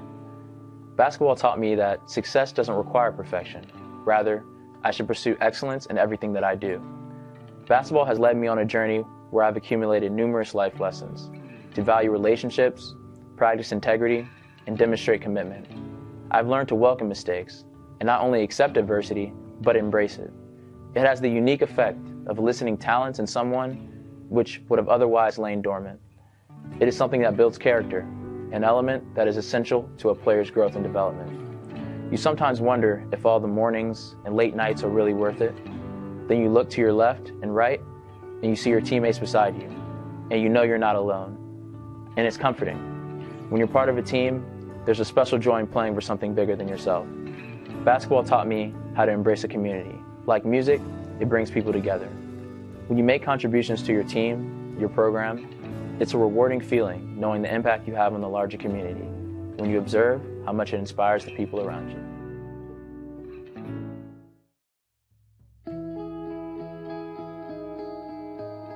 Dear basketball, I was only a few months old when I took my first photograph with a ball in my lap. From that moment on, you never left me. Growing up in a small village in upstate New York, 2 miles from the Canadian border, you were my constant go-to for fun and entertainment. No matter if there was 3 feet of snow or the sun was scorching hot, I always found a way to be with you as you brought me so much joy. As a child, you always had a way of bringing the neighborhood kids together. Every day we would find our way to the circular paved patio I had in my yard with an 8-foot rim nailed to a tree. It wasn't the classiest court to play on, but it worked for us, and it's where my passion for you began. Little did I know you would take my friends and family on a journey of a lifetime. It was from you where I learned to be brave, courageous, and adventurous, that if I stuck with it through my moments of failure, disappointment, and heartache, I could achieve anything I put my mind to. Like attending Duke University on a full scholarship where I was able to surround myself in greatness both in the classroom and on the court. It is here where I truly learned how to step out of my comfort zone and discover what I was made of, refusing to let my insecurities and fears hold me back. Gail Gestencourse and her incredible staff, along with my teammates, gave me a family away from home that I could have never dreamt of as a little girl. The ACC championships, the NCAA tournaments, including the national championship game in 1999, cannot match the friendships and relationships I developed because of basketball. See, I find it to be the relationships that we develop through our sports participation that are in fact the most meaningful and memorable. Basketball, you have given me a life team that I can never repay you for. You have supplied me with a platform that allows me to give back, to inspire, motivate, encourage individuals to go after their passions, to push through their failures and be fearless in stepping out of their comfort zones. It was because of you I was able to start my first company with co-founder Colleen Healy from UConn Women's Basketball called Orca Leadership. Orca standing for opportunity, resilience, contribution, and accountability. All 4 pillars we learned from playing your game. Even further, we were able to start up our own academy called Beyond the Game Academy, helping athletes across the country reach their dreams. I could have never imagined this life, and I have you to thank. Thank you, basketball. The opportunities that basketball provides for me has been crazy. Being able to travel all over the world, to even a different country, just being able to meet so many different people and build so many different relationships has definitely just opened so many doors for me. Opportunities that basketball has provided me, just to meet a lot of people, travel a lot of places, around the world and also around the country. It's just, a great experience to make me a more well-rounded person. Just being able to learn from my teammates, learning really what sacrifice is about, learning about hard work, just being a part of a team, having that support group, having somebody that's there to support you no matter what. It's been great. Basketball has given me a lot of opportunities. Obviously, just traveling and coming here, this is special. And we went to Spain over the summer, and I had never been out the country before that, so it was special. And obviously, just giving me a free education. I mean, it's a big thing, and I'm glad basketball has been able to do it for me. It's provided a lot of opportunities, provided me to get a college degree, travel places that I never thought I would travel to, and just meet new people. I'd say basketball has just provided me with a variety of opportunities. I mean, just the connections that I made in the Purdue community, and kind of just growing as a player and as a person has. I'm definitely blessed and grateful to have all these opportunities. Dear basketball, since I was a kid, you have always been a way for me to clear my mind of everything going on in life and just have fun playing and competing. You led me to seeing you where I've become a part of a close-knit basketball family, You've let me build relationships with my brothers that not many people get to experience, and these relationships have been able to grow and will certainly last a lifetime. You have taught me that this sport is more than getting the best stats or winning the most games, but it's about enjoying the experience, making a difference in the community, and always competing at my highest level. Through great leadership from Coach K and other coaches, you have given me top-of-the-line resources to learn not only about the game, but about life and being a man of integrity and humility. I would not be the person I am today if it wasn't for you, and I am forever grateful for the lessons you have taught me and the memories that I will have for the rest of my life. College basketball has provided me with a platform to not only have fun on the court and be around some amazing teammates, but also kind of supplement academics with just another side of the Notre Dame experience, because sports are such an important part of the tradition there, and being a part of the Notre Dame sports tradition in any way is just an incredible honor. It's amazing. I mean, just being here all week, there's just so much recognition for such an amazing sport and such amazing teams that are here, and to be a part of that in any small way is just incredible, and I'm so lucky to be here. Just the value of determination, perseverance, and self-confidence in getting where you want to go in life. I've definitely learned a lot being around a team of such strong, inspiring women, and I can only hope to emulate their talent on the basketball court in other parts of my life. I'm a computer science major in Notre Dame's College of Engineering, and I was really drawn to it because I've always kind of loved math and science, and it's a really fun way to apply problem-solving skills to different situations, especially in today's day and age where technology is becoming such an integral part of society. Just figuring out different ways I can contribute to that, I'm really excited to see where it'll take me in the future. I mean, I think just the general mindset of approaching something from how can I solve this in not only the best way but the most efficient way, because there's a big emphasis on that in a lot of my classes, and just kind of seeing how the sports world and the academic world can overlap, even with just the GPS things that we wear during practice to keep track of how hard we're working. Just the technology behind that is super interesting to me also. When I first came to campus, I was hoping to get involved in the women's basketball program in some way, and I applied to be a manager, and I thought that would be an awesome opportunity, super excited. And then I got an email about walk-on tryouts. I'm like, oh, this would be a great way to go meet other girls to play pickup with. I had no idea it would lead to any of this, trust me, but I'm so glad it has. And after that, that's how I met some of the women's basketball people and how I got connected to be a team manager for the program. So I started doing that first semester of my freshman year, and then, as you probably know the story, last year with the 4 ACL tears, they just needed another practice player kind of thing. So I turned from a manager to a walk-on and got the opportunity to go in some games, just help the team out any way I could, and that was an incredible ride, obviously ending with the championship last season, which was amazing. And then same thing this year, kind of just some injuries happened and they needed someone to step up. So, I mean, I'm here to be whatever they need me to be, and I'm so blessed to be a part of this program in any way. Kind of going between the manager and walk-on role, I mean, it is a different type of thing I'm doing, but it's still being around the same girls every day and just being around the team. And for me, that was such a valuable thing. And again, I guess my passion for basketball and how much I just love the sport kind of made that seem easy. Not really something I thought about a ton, just because every day it wasn't about what I could do. It was just about kind of getting out and playing the game I love every day and just being around it in any way. Basketball has given me everything in my life. It's given me a chance to get a college education. Gives my families to take trips to these cool tournaments we go to, and most importantly, my relationships with the people I've met throughout the years, and Coach Izzo down to my junior high coach. It's provided me with great relationships with teammates and guys that I'll be talking to for the rest of my life. Basketball has provided me with just obviously the education portion of it is huge, and also just the relationships I was able to build with my teammates, guys on different teams that go to my school, like the football team and the soccer team. There's also just the relationships that I'm able to build outside of, athletics, and that's just, I believe that's huge, just being able to go and meet new people, especially at a big university like Ohio State, and just kind of get your network around and just see the way different people think and react to things. I'd say basketball provided me with, the opportunity just to be around good people and meet people that can help me in life and give me a free education and be able to somewhat set myself up for a better life. It has offered me the opportunity to go to college, to leave my hometown, travel the world, build outstanding relationships and friendships. I'm forever grateful and owe a lot of gratitude to the game of basketball and to God for putting the basketball in my hands. So basketball has really blessed me a lot.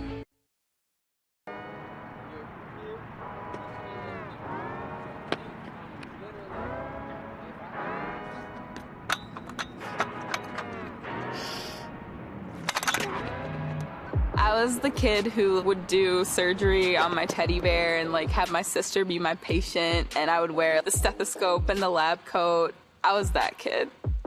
Wayne State Medical School has been my dream medical school since I was 5. Dr. News, who is the head of the biology department, definitely has had a huge impact over the past 2 years I've been in the lab. He took a chance on me and actually gives me the power to actually do things.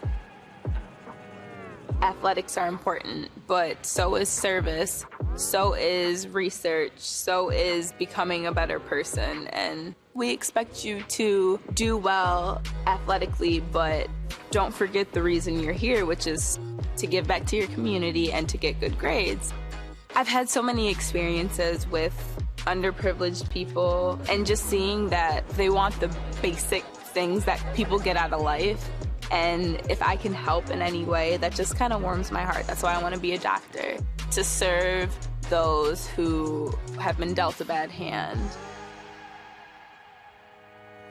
It was my sophomore indoor season. It was the first year with our new head coach. And he comes in and he's like, we could be a national contending team if you guys work hard. And I heard him and I was like, well, I want to be a national champion. I want to be an All-American. And I bought in because he bought into our team.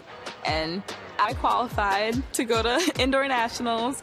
It was just because I bought into myself, because someone bought into me. I decided I wanted it, so I went and grabbed it.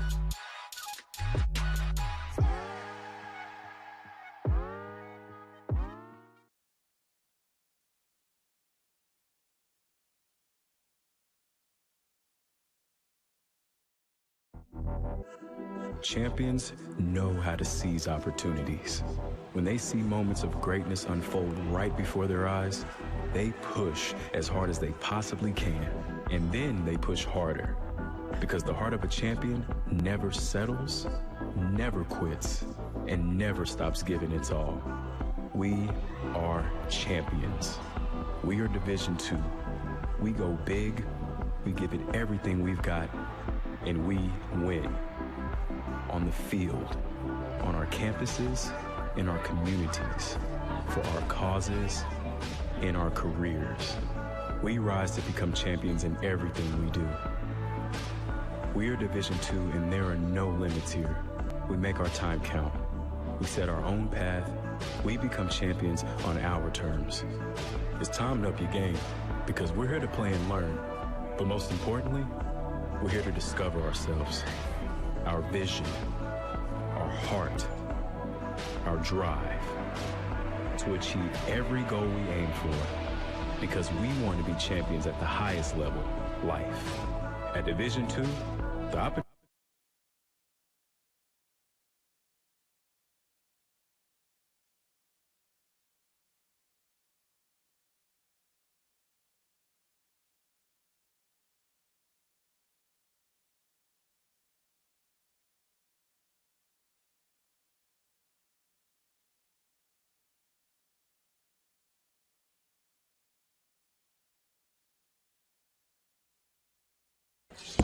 And we are back from the tank. Joe Foreman rejoining you alongside Nick Durst. And Nick, to put it simply, that was one of the most entertaining first halves of basketball we've covered in a long time. Back and forth between these two teams. The Dolphins lead by 1 at the start of the second half. Joe, it was a great first period, and it really just came down to the amazing job on the glass for the Dolphins. That's what I believe. They had 15 offensive rebounds, 29 overall, and Holy Family is doing a good job as well in this game. They are 15 from 32 from the field, so they're shooting a high field goal percentage, 46.9%, and it was just really a tremendous first half for both teams. And Canty led the way for Holy Family with 12 points. Goldstein led the way for the Dolphins with 13 points. McAllister had 10, Clancy had 9, and Messiah Mallory was great on the glass. 5 offensive, 5 defensive rebounds. And that was really impacting the game for sure as far as what he was doing on the glass. Well, we had an early foul call against the Dolphins, and that's Mallory's third. Right out of the gates in the second half, Mallory has his third foul as that shot by Hurst won't go. Change in the second half, starting five for the Dolphins. Chris Clancy in. J.J. Chestnut will start the second half on the bench. Clancy had a big first half. Goldstein, Waterman, Clancy, McAllister, Mallory for the Dolphins. Yeah, Chestnut. And Goldstein doesn't get the roll on that three, but Mallory has another offensive rebound. Goldstein is fouled. He'll shoot 3 free throws. Chestnut had 3 fouls in the first half, Joe. That's why he's not in the lineup right now to start things off here. Several Dolphins picked up 2 or 3 fouls in that first half. I mentioned Mallory just picked up his third. Chestnut has 3 right now. McAllister and Waterman had 2 each. Mallory also drew 3 fouls. Had a tough viewing angle of the corner, but I believe that Goldstein was awarded 3 free throws. It was a 3-pointer.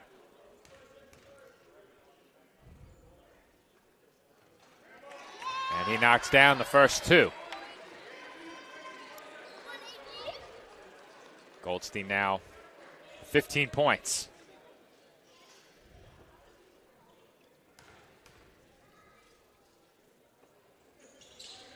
And he's forward 4 from the line. Career high for Goldstein. Make it 5 for 5. I was halfway between 4 and 5. Thought the stats had updated. But it is 5 for 5 from the line for the CSI freshman. Staten Island leads by 4.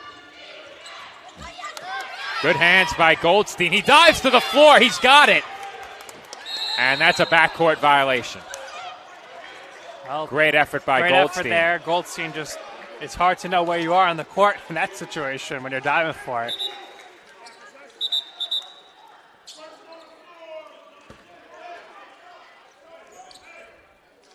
Officially, that should go down as a steal. And it does. As there was some momentary confusion on the sideline. I think something came out of Jordan's pocket or something was on the court for Jordan McAllister, handed to Coach Tibbs.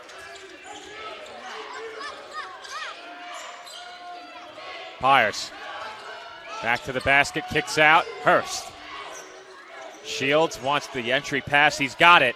Tough turnaround jumper, no good by Robinson Jr. Clancy for McAllister.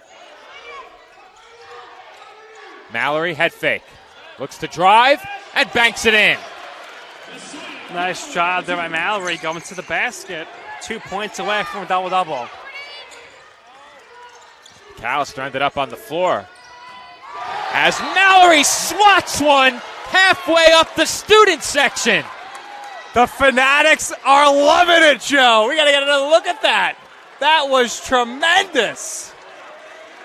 We are going to get a second look at it right now as Mallory sent one up into the student section with an emphatic rejection.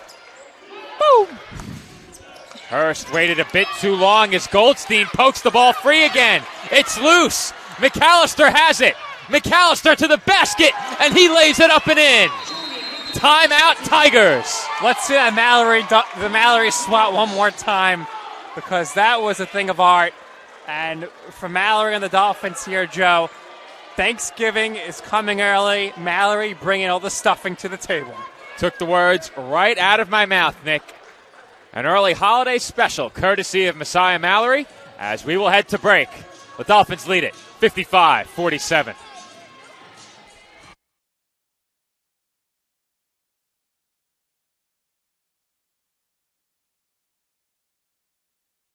My path to a college degree would have been completely different had I not run Division II cross country for the University of Mount Olive. Having an athletic and academic scholarship was key for my success.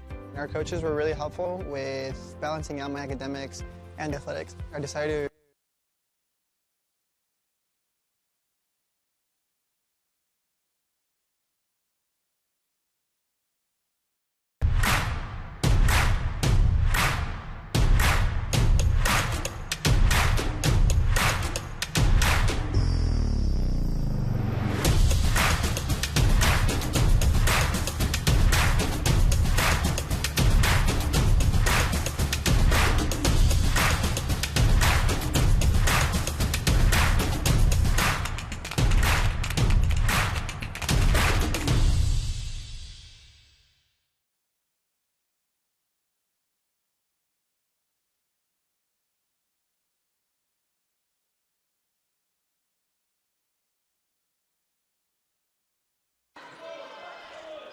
And we are back from the tank with the Dolphins leading by 7.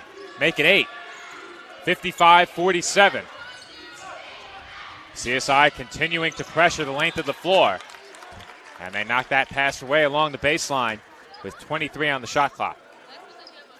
They're playing gritty. They're playing pesky. And Holy Family has had so much pressure on them throughout this game. Goldstein went down.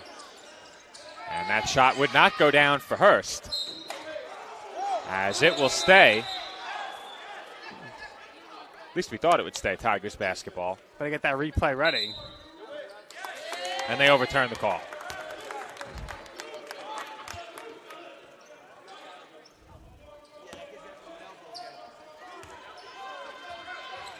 Goldstein will bring it up. Now Waterman to McAllister. Goldstein uses the Mallory screen. Waterman for 3.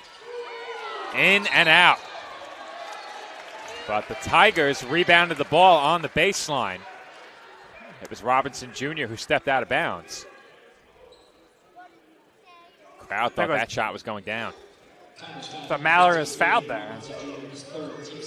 You're right. There was a foul call. It's on Robinson. McAllister knocks down the mid-range shot, and the Dolphins lead by double figures. McAllister really excels in that mid-range and getting to the basket as well. He's really done a nice job so far this season. McAllister has a very high rising jump shot. He gets a lot of lift off the floor, releases the ball high. Really tough to block that kind of shot, as Pyers hits a big 3 for the Tigers.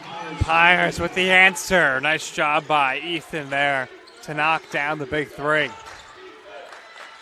Holy Family needed that basket. The Dolphins had scored the first 9 points in the second half. As Clancy will try. No good. Pyers with the rebound. The Tigers opened the game with the first 9 points. The Dolphins opened this half with the first 9 points. And Canty was a bit too strong on that jumper. Clancy to the basket, hop step, and the layup won't go. Tough attempt there for Clancy. It was pretty much backwards to the basket when he had to let go of that ball. Canty, feet inside, and that's a travel. Good job there by Waterman and Clancy to force that travel. Good help defense by the Dolphins. They've done a great job rotating defensively tonight. The effort in this game, diving after loose balls and trying to poke the ball loose, has been there all game. It's been tremendous to watch. And despite all of it, the Tigers are still within 7. They've played well. You mentioned the shooting. That's kept them in the game. They're shooting down to 42% after they started the half up around 47. Waterman for Mallory. Open three-pointer. No good. And the rebound goes to Shields.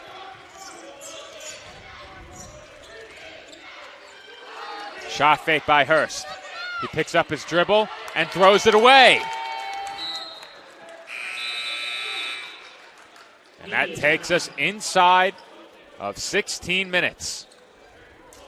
Media timeout. Dolphins lead 57-50.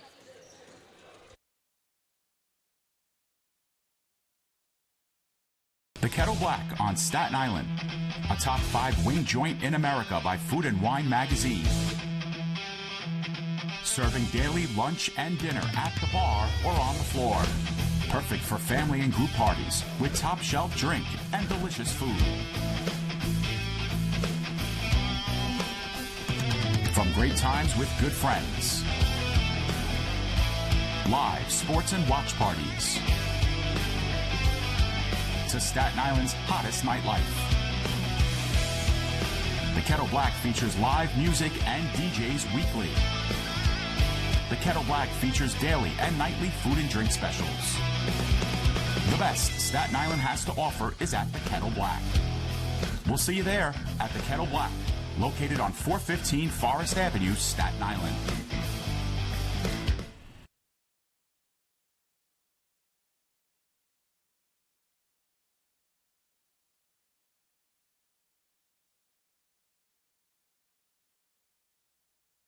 And we are back from the tank where Nick, very familiar face in the crowd, behind the CSI bench. We want to give a shout-out to the whole women's basketball team is here, but Jennalise Alarcon, she's got her laptop with her, she's got her headphones on, and she's actually listening and watching to us, so that's the way to do it if you're in the tank. Listen to us on the play-by-play and commentary while watching the game live. Doesn't get any better than that. Thanks for tuning in, Jennalise. Does not get any better. If there was a way to easily broadcast our audio straight from the mixer, we would offer the play-by-play to the live spectators, but live commentary and one mixtape style. I'm not sure anything beats the live sounds of the game if you're in the building. This is Goldstein, and that pass was stolen by Pyers. Pyers has had a great game tonight, as that one's thrown away. Canty has 12 to go along with 4 assists. As that long pass finds Mallory, and he banks it in. Double-double for Mallory. 10 points, 11 rebounds. But as I was saying, Canty, 12 points, 4 assists. Pyers, 11 points, 5 rebounds. And that three-pointer is good by Jason Shields. It's a 6-point game. Shields with a nice job there. Team needed that 3, and he gave it to them. And that's stolen away from Goldstein. Hurst keeps it, spins, and Robinson Jr. throws it down. It's a 4-point game. Well, what a job there defensively by Hurst. Robinson reaps the benefits there with the easy slam. What a game this has been. Waterman 3. Splash. Well, Joe, in the Big Brother house, expect the unexpected, but in the tank, expect the expected, and that is Bryce Waterman hitting a three-pointer. Robinson Jr. backs in and finishes over Mallory. And Messiah had to be careful there. Could not commit foul number 4. Need him for the rest of the game. No question. As Waterman's a bit strong on that 3. It's a 5-point game. Dolphins leading the Tigers 62-57. And they count that basket. Mallory is whistled for a foul. And Nick, I didn't see him move. He did not move, and he was outside of the cylinder. So we'll see the replay. Tyler's going to cue up that replay for us. We'll look at it right now. Yeah, Mallory's got to go to the bench now after that. I hate that call, Nick. It's a bad call. I hate that call. That's a huge call in this game as the Dolphins lose Messiah Mallory to his 4th personal foul. And on top of that, the basket went in, so it's a 3-point game. And now David Robinson Jr. has a chance to make it a 2-point game from the line. Michael and Adelaide Oyakemi in the game with Clancy, Chestnut, and Waterman. Free throw is no good. J.J. Chestnut back in for the Dolphins among the other players Nick just mentioned. Waterman out to Oyakemi for 3. Way off. We'll see how this mostly bench unit here is able to weather the storm with the stars on the bench with foul trouble as a travel there. So the Dolphins force the turnover, but the Tigers have some momentum after the Dolphins open the half on a 9-0 run. Holy Family has pulled back to within 3. CSI led by as many as 10 points.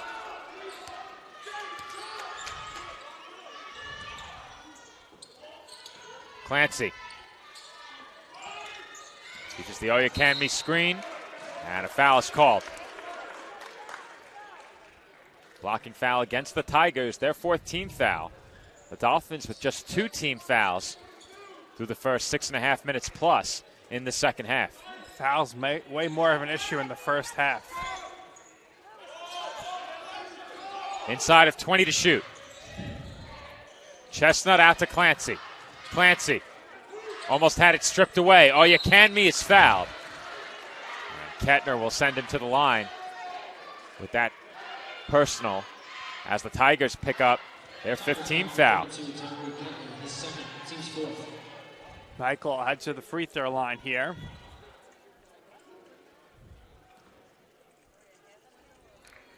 Three Dolphins in double figures tonight. Mallory, McAllister, and Goldstein. As Oyakemi rattles in the free throw.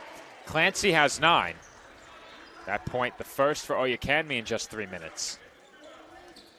Dolphins back in front by 4.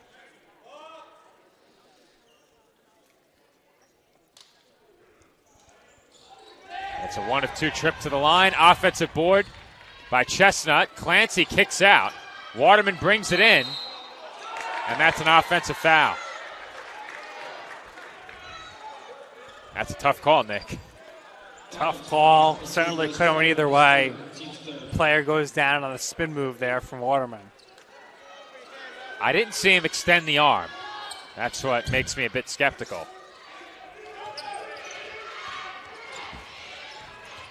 McGonigal hands off. This is Canty. Holmes working against Oyakhilme. Tough shot, no good, but he is fouled. Well, lots of whistles coming out here as of late.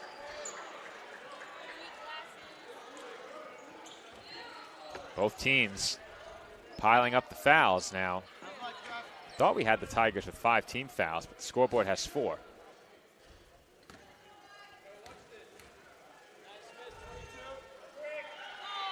Free throw rattles out for Holmes.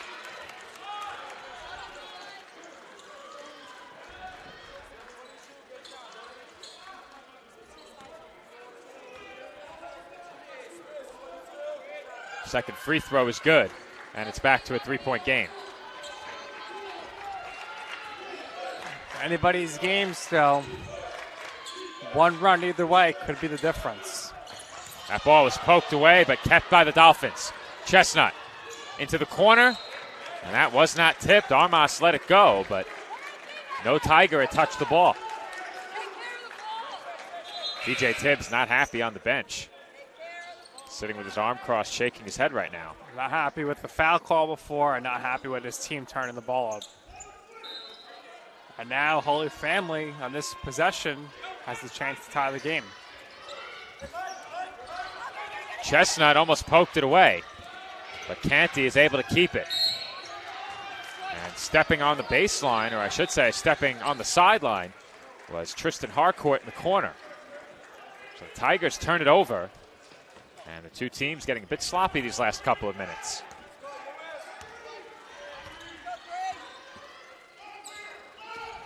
Chestnut attacks and is rejected. Fight for the rebound, and jump ball was called as players come together. Now, lost in all that, did anybody step on the baseline? They say no, but that tie-up was awfully close. Kettner put his hands up like, hey, it wasn't me. I didn't do anything. But every once in a while, you'll see one of those tie-ups turn into a scuffle, but right. Kettner absolving himself. Dolphins ball here. 15 on the shot clock. Oyakhilme for Clancy. Clancy gives it up to Chestnut. And Chestnut throws one up, no good off the glass. That ball did not hit the rim. Armas for 3. Too strong. Rebound by McGonigal. Chestnut had 3 defenders all over him. Dolphins have had a tough time getting open looks. Holy Family has stepped up their defense these last few minutes. And that's traveling. Kettner turns it over, and we are inside of 12 minutes, which sends us to immediate timeout. Our score, Staten Island 63, Holy Family 60.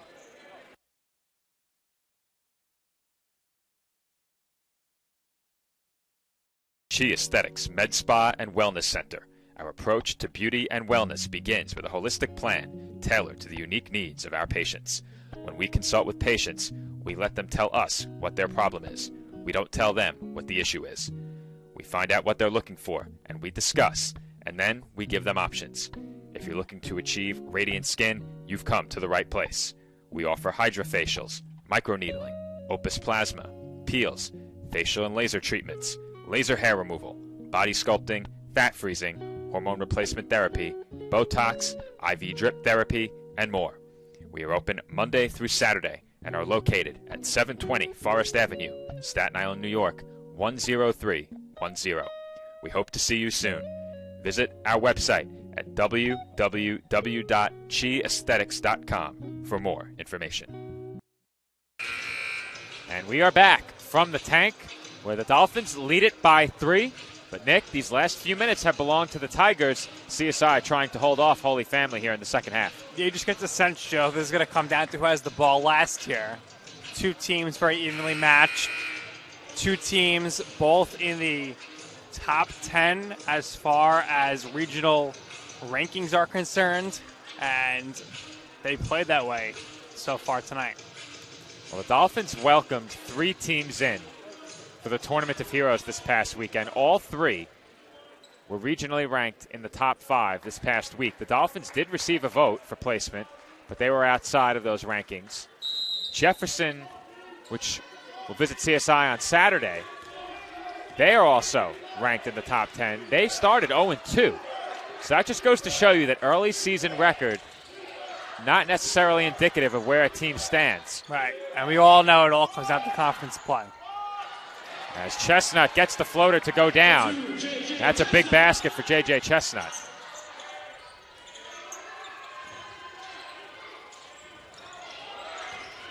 And the Dolphins knock that ball away. It's stolen, and Oyekanmi lays it up and in. CSI turning up the defensive intensity once again. Soccer team would be really happy with Chestnut's play there where he stole the ball with his leg.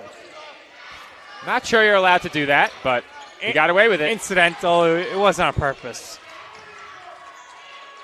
Hurst gets the hook shot. Nice job by Hurst to come back the other way and answer. Every time the Dolphins have threatened to pull away and really begin to energize this building and ignite this crowd, the Tigers have had an answer. 15 on the shot clock. Chestnut attacks, finds a cutting Oyekanmi, and he lays it in. Oyekanmi having a great game under the basket right now. Dolphins pressing the full length of the floor. The entry pass was stripped away by Oyekanmi. Here comes Clancy, and he has it stolen away. McGonigal to the rim. No good. Ball loose. And it's knocked out of bounds by the Dolphins.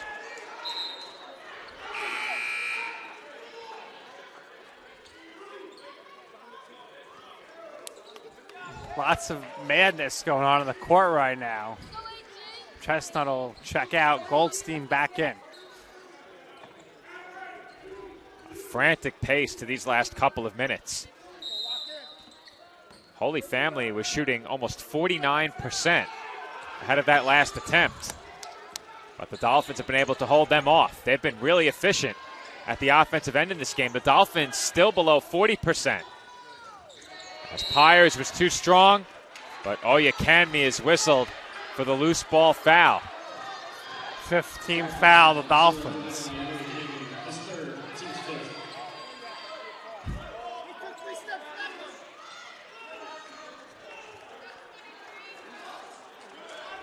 Tigers will inbound with 20 on the shot clock from the baseline. That was tipped. Kettner kick out. Shields drops it off inside, and Kettner was fouled. Every time I look up, it seems like Kettner's been getting fouled in this game. Kettner has already attempted 5 free throws. He's only made 2 of them. He has 6 points and 5 rebounds in 11 minutes.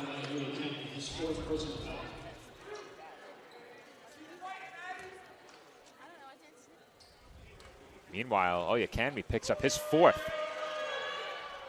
That free throw wasn't close.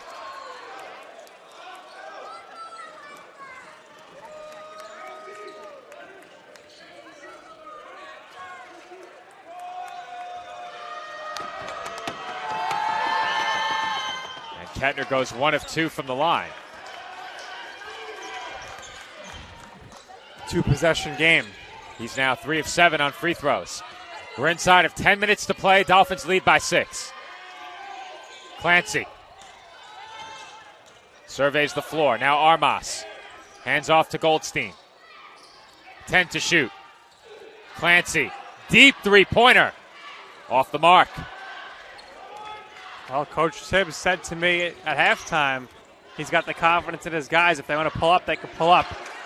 And Pyers has 2 more. Give him 13 points. He's 4 of 8 from the field. 6 rebounds, an assist, 3 steals.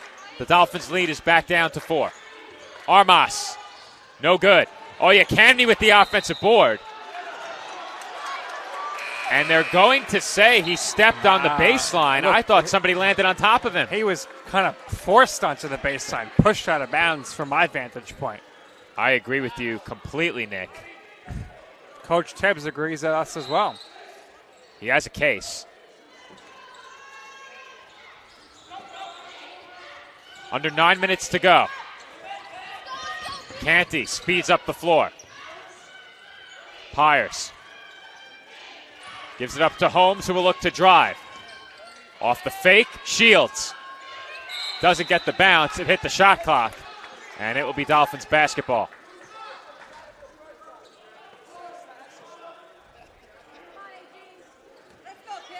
Eight and a half to go. Dolphins by 4. Goldstein is fouled. Dolphins have 16 fouls. 15 foul for Holy Family. The next CSI foul will put the Tigers at the free throw line for a 1-and-1.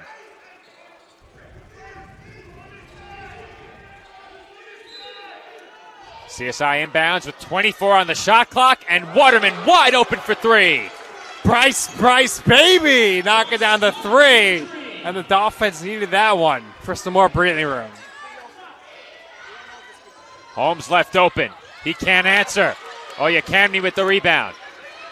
The Dolphins look to push. Goldstein downhill to the rim, and he banks it in. Goldstein going coast to coast and landed up and in. Aaron Goldstein with 18 points. He's 5 of 8 from the floor, 3 of 5 from beyond the arc, 5 of 5 from the line, 2 rebounds, 4 assists, 3 steals. Canty kicks out. Holmes looks to drive, and that's a nice feed inside, but Robinson Jr. blows the layup. I look like Waterman might have got a piece of that. Perhaps he did. That looked like an easy 2. Shot clock inside of 20 seconds as we approach 7 minutes to play. Goldstein uses the Waterman screen. Bryce steps back for 3. Splash! And the Dolphins lead it by 12. When Bryce is feeling it, it's hard to stop him. And Oyakemi steals the pass, misses the layup, and is fouled on the putback. And words are being exchanged. Oyakemi ends up on the floor.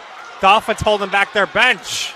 We might have to get a second look at that. We're going to need it. As Oyakemi was shoved by number 23, Ethan Pyers, who's going to get ejected or at least a technical foul, I think. And Waterman's got to be held back here by Coach Kurt Mancy. They might come back and check out what just transpired. Let's take a look on our own right now before I even wait till the officials come over. We will stay right here through the media timeout. Oyakemi stole the inbound, missed the layup, and was fouled on the putback attempt. Definitely fouled there. And then he's pushed. And then he was pulled down from behind. Tyler, perhaps we can get a look at more of that. We got the replay ready for the officials who are here. Tyler, slow that down a little. Slow it down to half speed. We'll take another look.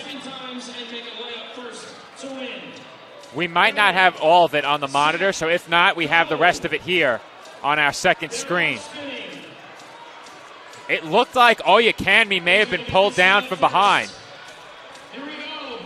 There you see, Nick, on our monitor, the tie up, the shove. And the pull. He was pulled down.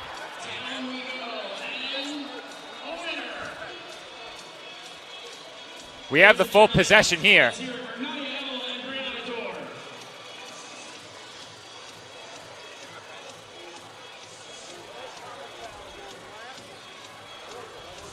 So right now they're at our monitor reviewing the foul calls on that play. Joe, I think they're going to need to see the rest. They're going to see the rest right here on your monitor. So we'll slow this down for the officials. Right now they're at our second screen. Officials are going to review it, or continue to review here, so we'll let them sort it out Tyler, why don't you take us to a break, and when we come back, we'll let you know what the official ruling is. Dolphins ahead 77-65 here.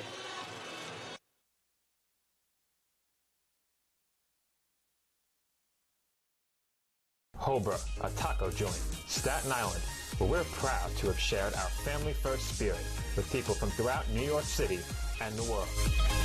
With indoor dining available both at the bar and on the floor. Or step outside for additional seating and an outdoor bar. Serving beer that's crisp, ice cold, and worthy of a day at the beach. Cocktails that explode with flavor. And great food made with the freshest and healthiest ingredients available. Events feature food and drink specials. Live music. And the best of Staten Island nightlife. Your CSI Student ID saves you 10% on your dining order at Hobra. Visit us at 412 Forest Avenue, Staten Island.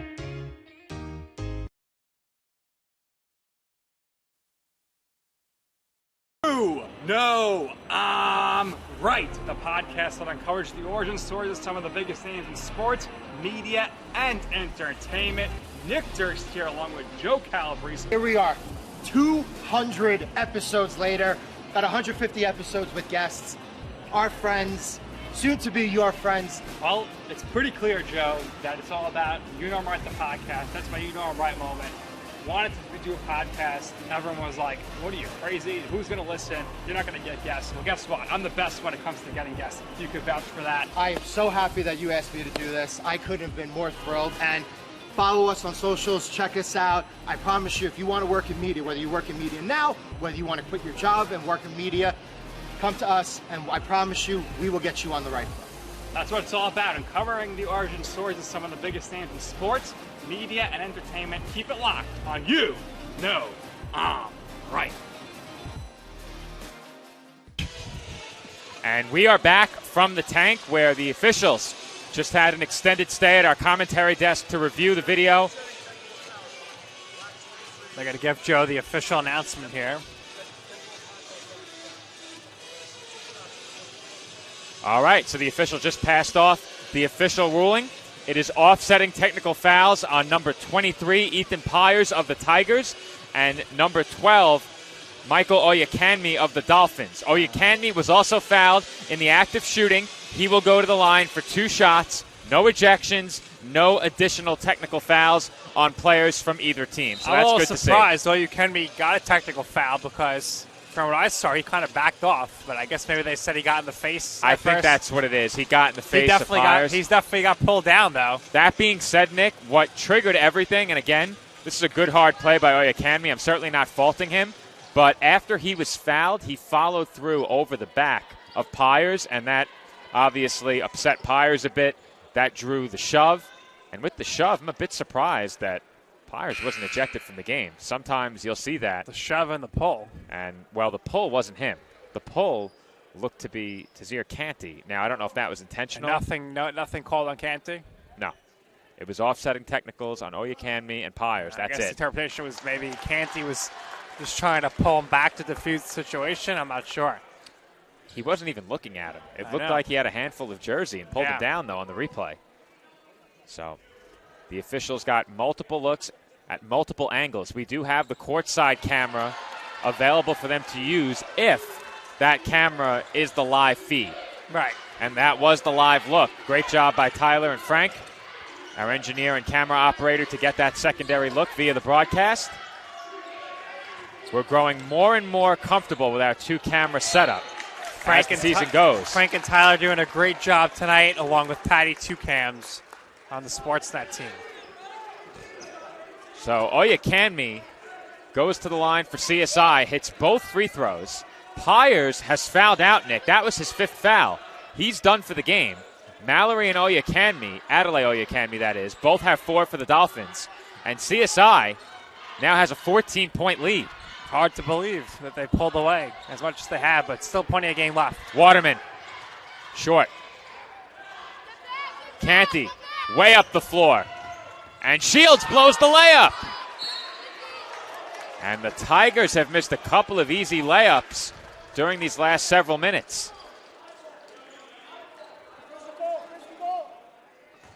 And Nick, unsurprisingly, you look at the difference on the stat sheet right now, and we mentioned the rebounding for the Dolphins early in this game. As Hurst lays that in, they have a huge rebounding advantage, 41-28. But they've closed the gap in shooting. Their defense has been phenomenal all game, but the Dolphins have hit 10 threes. The Tigers just 4. Big story right there. Outside shooting last year was such a huge part of CSI's offense. When it's good, the Dolphins are going to be in every game, and they really do or die by the 3. Off that miss, the ball was tipped out of bounds by Holy Family. CSI keeps possession as the Dolphins send J.J. Chestnut into the game, replacing Bryce Waterman. 5:44 to go, second half. Dolphins looking to close out their first victory of the season. Now let's keep in mind Mallory still on the bench with the foul trouble. Dolphins haven't missed a beat without him, and he played very well. As Goldstein had it poked away, no travel was called. Feed inside, Oyekanmi, and he is swatted by Robinson Jr. Surprised no foul was called there, but Dolphins end up turning it over.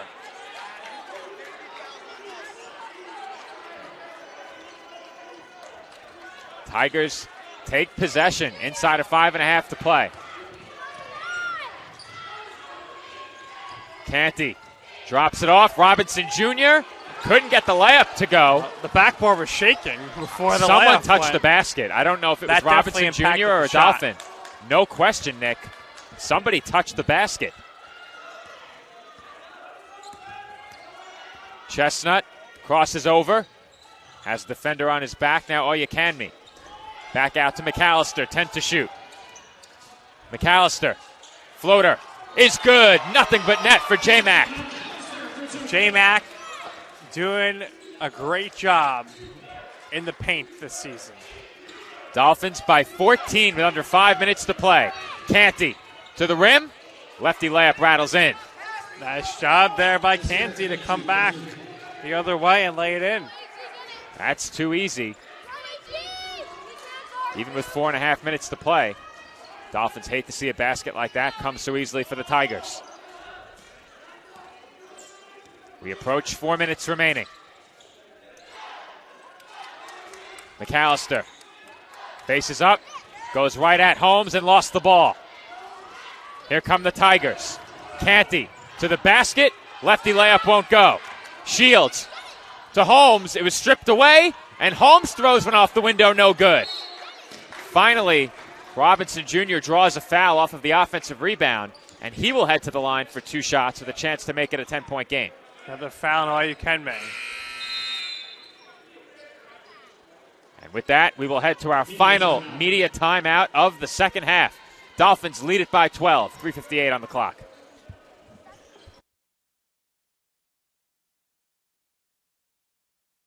As a student athlete in college, I first got involved with the NCAA at the national level. It was through the Student Athlete Advisory Committee, SAC, gave me an opportunity to advocate on behalf of all student athletes, to affect change and to make an impact. The NCAA is giving the student athlete a platform to voice their concerns and to be able to advocate for what's going to affect their well-being. The policies that are being put in place are speaking towards academics, they're speaking towards well-being, they're speaking towards fairness, creating a culture so that the student athletes have the best experiences possible.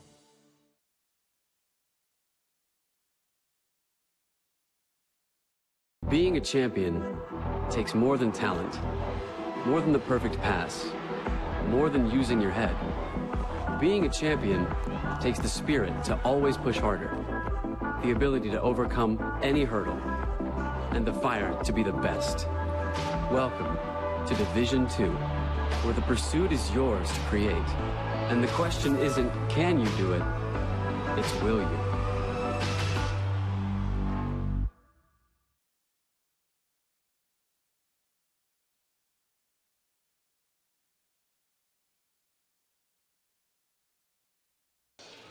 And we're back from the College of Staten Island, where the Dolphins lead it by 12 with under 4 minutes to play.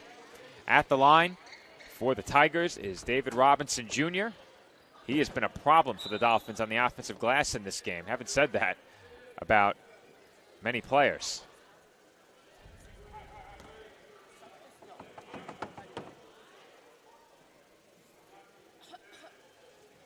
Robinson with 5 rebounds in the game. And his first free throw is good.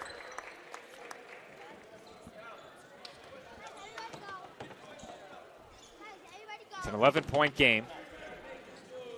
Robinson looking to make this a 10-point game now with this big second free throw. And the Dolphins, 8 team fouls. Holy Family with 7.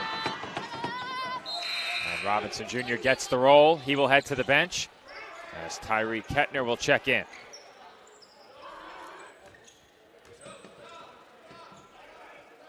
Kettner has 5 offensive rebounds in this game. Make it 4. He and Robinson Jr. have combined for 6 offensive rebounds. Clancy almost had it stripped away. It's loose. Hurst kept it in. Great effort. And that is out of bounds off Shields as the Dolphins force a turnover right back. Good job by Goldstein there. Dolphins will inbound with 3:46 on the clock, leading by 10. Chestnut back in the game.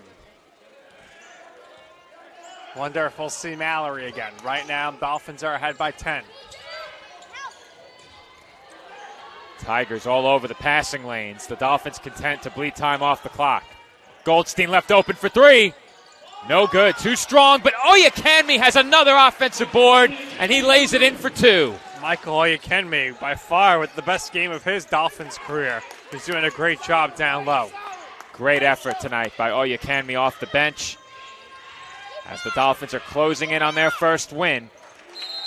But Ryan Holmes has something to say about that as he gets the finger roll to go.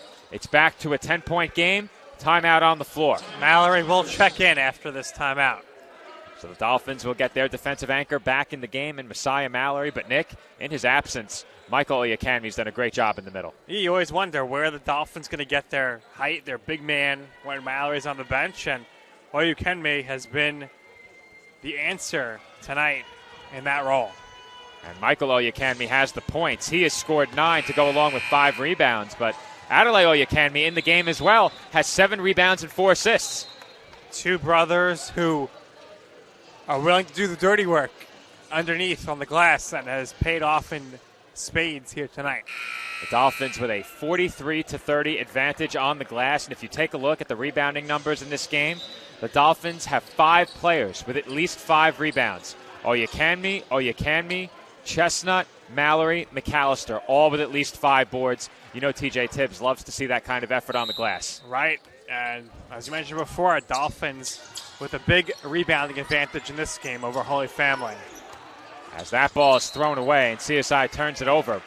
Also for the Dolphins, 30 made baskets, 21 assists in this game. Very high assist numbers, led by Aaron Goldstein in the assist column. The Tigers continue to shoot it well on their side of things, but from three-point range, they've really struggled. The Dolphins have taken 37 three-pointers. That's half of their shot attempts. And it's back to an 8-point game again. Tazir Canty lays it in. Canty has 16, and Mallory has 2 more with the two-handed slam. Mallory off the feed from Goldstein, and he dunks it home. What an emphasis there on a great night for him. Mallory has 12, and if you're the Tigers, I'm not sure you needed to be that aggressive right there on the press. They gave up a very easy 2 as Canty misses the layup. Dolphins can feel it now. The win is within their grasp. They're going to try to eat up as much time as possible here on the clock. 20 on the shot clock. Oyekanmi out to Goldstein, and Goldstein lays it in. He has 20 points. 20 points. A career high. Only 3 games into his career, of course. And Shields answers right back with a corner three-pointer. It's a 9-point game. Timeout has been called by the Tigers. 1:53 on the clock. It's back to a 9-point game. And, Nick, every time it looks like the Dolphins have put this one out of reach, the Tigers answer with a big basket. Yep, Shields has done it a few times in this game as Waterman's going to check back in the game here. We'll see what happens here over the next minute, and we'll see if Holy Family ends up starting to go the fouling route. And barring a series of turnovers, if you're the Dolphins, you're in a great position right now. Without giving the ball away, it's going to be very tough to lose. 30-second shot clock, less than 2 minutes to go. The time simply isn't there for the Tigers to get enough possessions to come back. They're going to have to force some turnovers. That being said, they can afford to foul once and perhaps hope that CSI misses the front end of a 1-and-1. Yeah, I'm sure they will look to do that if they can't get a steal on the next defensive possession, the best offensive possession for the Dolphins. Teams will take the floor with 1:53 remaining in the second half.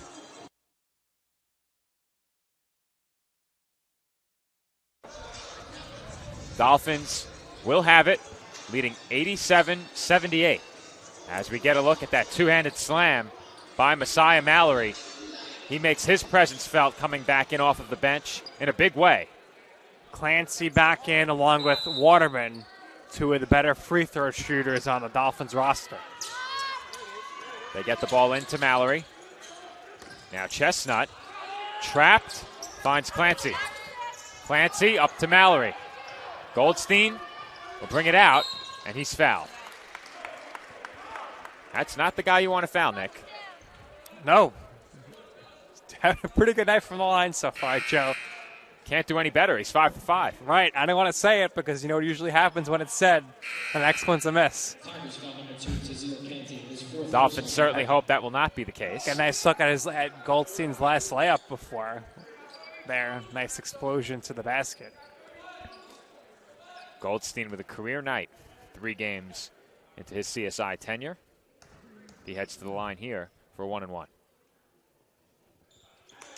Commentator's jinx does not strike this time, Nick. If you're a fan of the Dolphins, you're certainly happy about that.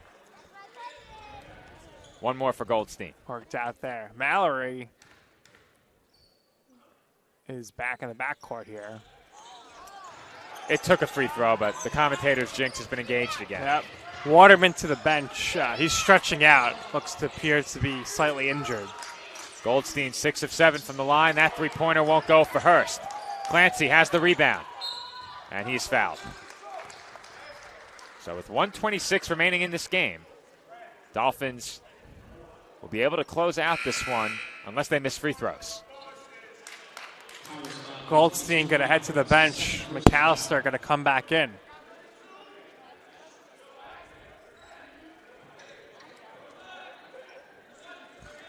Chris Clancy to the line for his first free throw attempts of the game.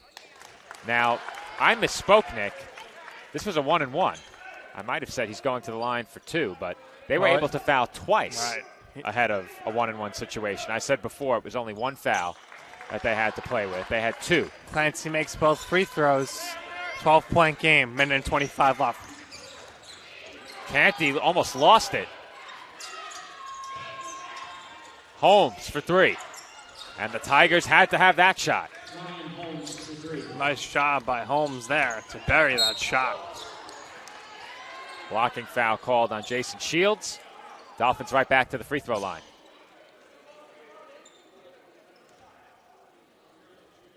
Tigers foul number 3, Jason Shields, his first personal foul. Dolphins now in the double bonus. 2 shots from the line for Jordan McAllister. First is good.